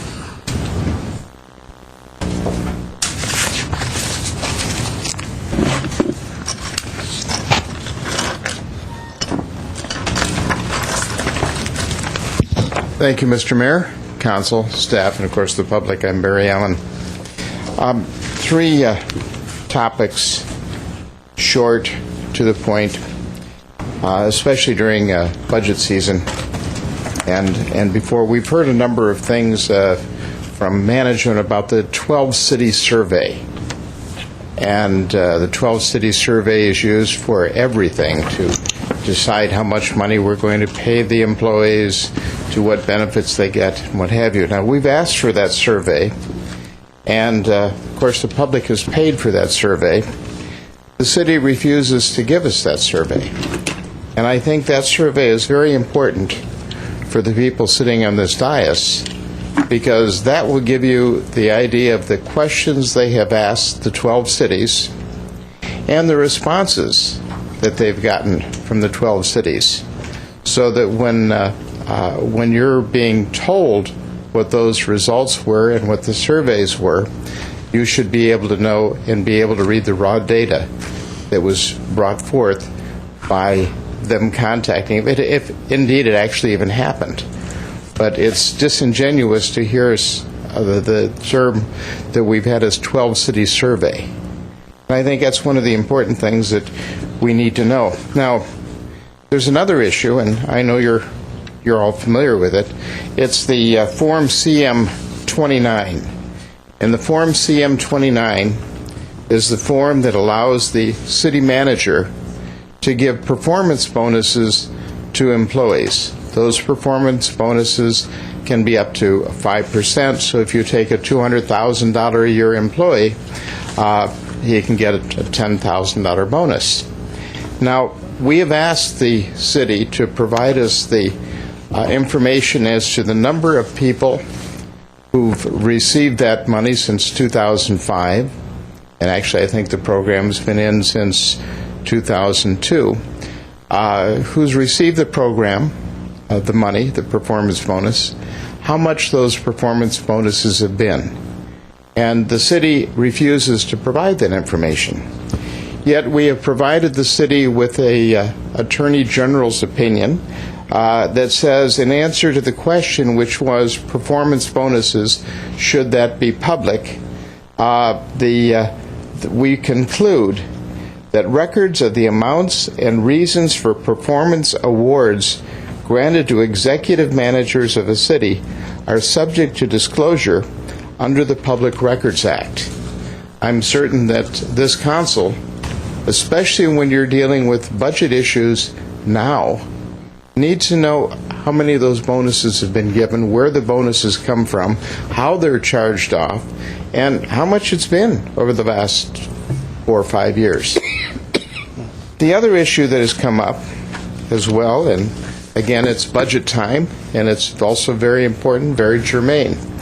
You've probably heard of the City of Los Angeles versus all persons. It was a lawsuit that Los Angeles tried against itself, having to do with monies that came from the water department, the LADWP, that were transferred to the general fund. And those monies that were supposed to have been used for water resources under Prop 218 that were not used and were made a part of the general fund. Now, we've requested of the city of Glendale, and you need to request this as well. What is the city's liability? Now, Los Angeles, right now, and it's under appeal, the appeal was filed timely. The city of Los Angeles is looking at the possibility of returning $100 million from the general fund. Most of this money has been held in escrow. From the general fund back to the LADWP. And I think that we need to know exactly what the potential liability is and how the city plans to address that. I know Pasadena is very involved in reviewing that information right now and is certainly watching the appeal on this particular matter. Thank you. I'm Barry Allen. Margaret Hammond.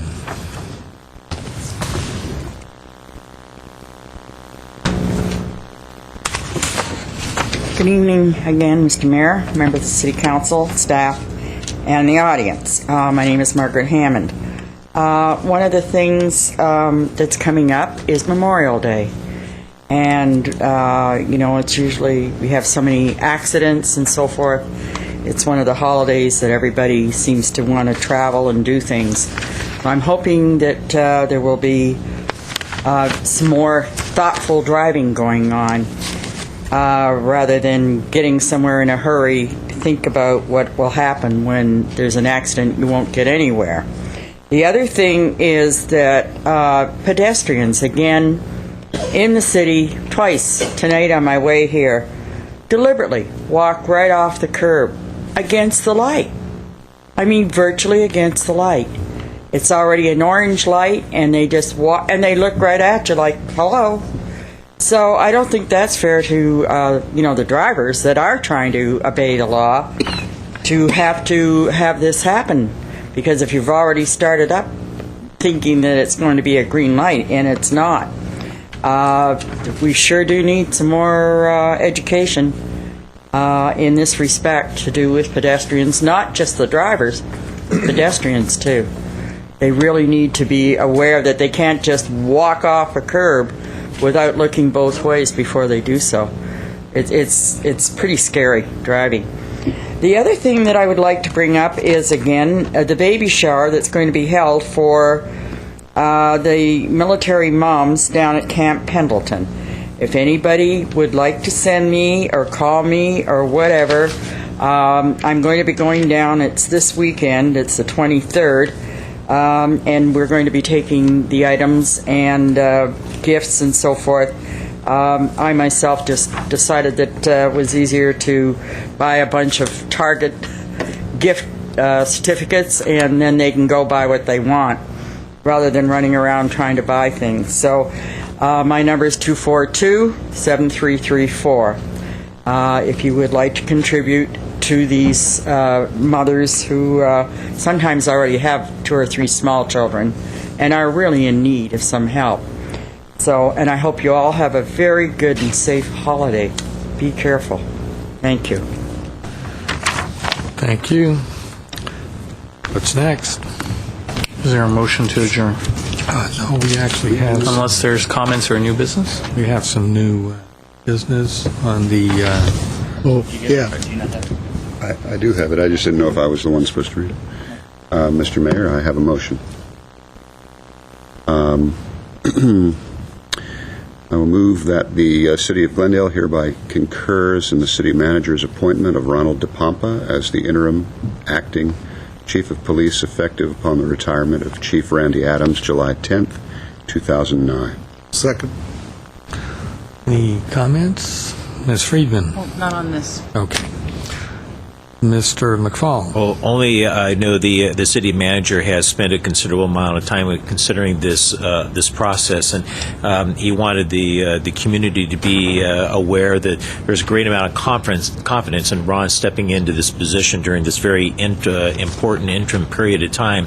And that also, with the City Council's concurrence, he anticipates quite a community-involved process for creating the design, the dynamics, the type of individual that this community sees as being the most appropriate for our next chief, and would anticipate that there would be a nationwide recruitment, that those individuals from within the department and outside the department would be able to equally compete for what is a very critical and important position. We are very pleased that Mr. DePompa is willing to take this role on during this period of time. All right, roll call, please. Council members Draymond? Yes. Friedman? Yes. Najarian? Yes. Weaver? Aye. Mayor Quintero? Yes. Ms. Friedman? These are just general comments. First, I wanted to just assure Mr. Najarian and the rest of my colleagues that I will never take any personal offense at a well-reasoned and objective decision like you made tonight. And as we work together, you'll realize that. And I don't take that at all personally. And so you shouldn't feel uncomfortable to disagree with me or on anything. And for Mr. McFall, Mr. Allen had asked 3 basic questions, and if you want to address them briefly tonight, that's fine, or otherwise at some point.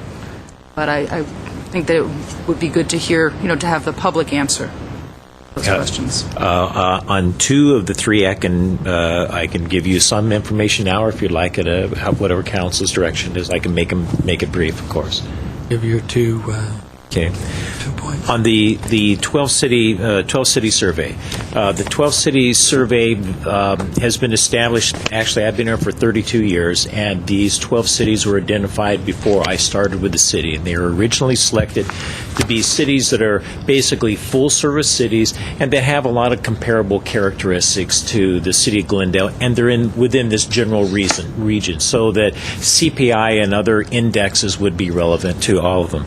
Primarily, these cities are used for salary negotiation purposes and comparative purposes, but not exclusively for that. But that really is the nature of what they're primarily used for.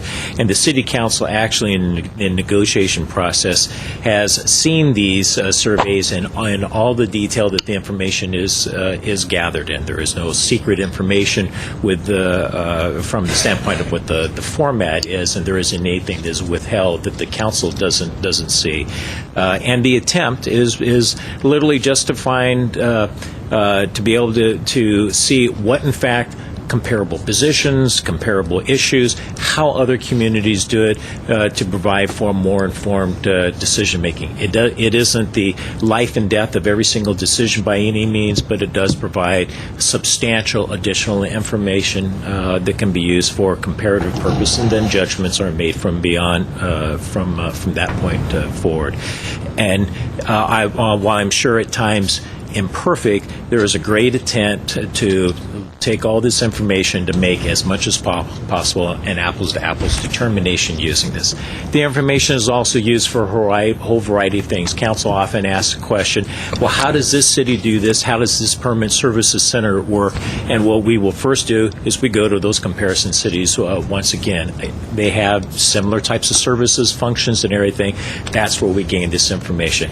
And we've stayed with this group of cities so that we're not kind of at a whim, we'll go to this city because they have better information that might support purpose, or this next time we'll go to a different set. We stay with the same one so that's always consistent information that isn't subject to perhaps maybe some will to try to get an answer that we would want. So that's the 12 cities. The merit bonus program. The merit bonus program is actually defined in the city's administrative policy manual. Again, there isn't anything that is secretive about that. The results of it are kept very confidential for reasons that the attorney's office has actually gone to some length to expose, because there is nothing automatic about this program. It is a multi-step process that is an entitlement has been previously approved by council. Once again, not starting since 2002, in place long before I started working with the city of Glendale. It is based on a maximum amount of a salary. Is not $10,000. It would be an amount much less than that.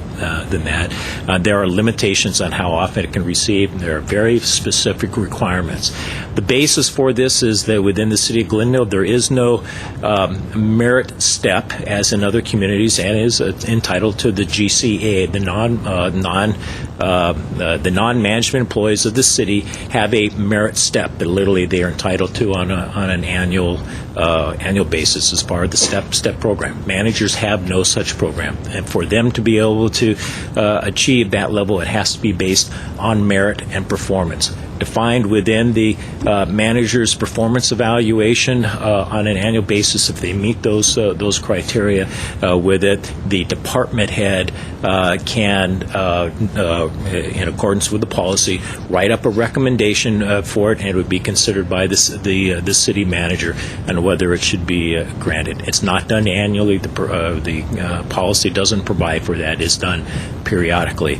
During this current budget process, the city manager has actually suspended those. Just seemed like the appropriate thing to do given the current dynamics. So that program has actually currently been suspended. It's not eliminated, it is just suspended right now. And the last item, honestly, I don't have sufficient information to give council really good information. I'd be happy to provide on this third item, do some quick research and provide some information back. Okay, Mr. Draymond.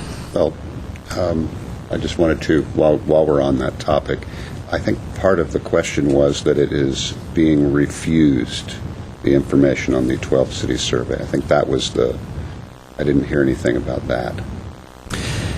That I'd have to refer that to the city attorney's office. There is negotiation information within that. I'm not actually aware of the public record request. Mr. Mayor, members of council, Councilmember Draymond, the request was made with respect to the results of the survey, and there's a lot of actual work that goes into putting that together by Human Resources Department.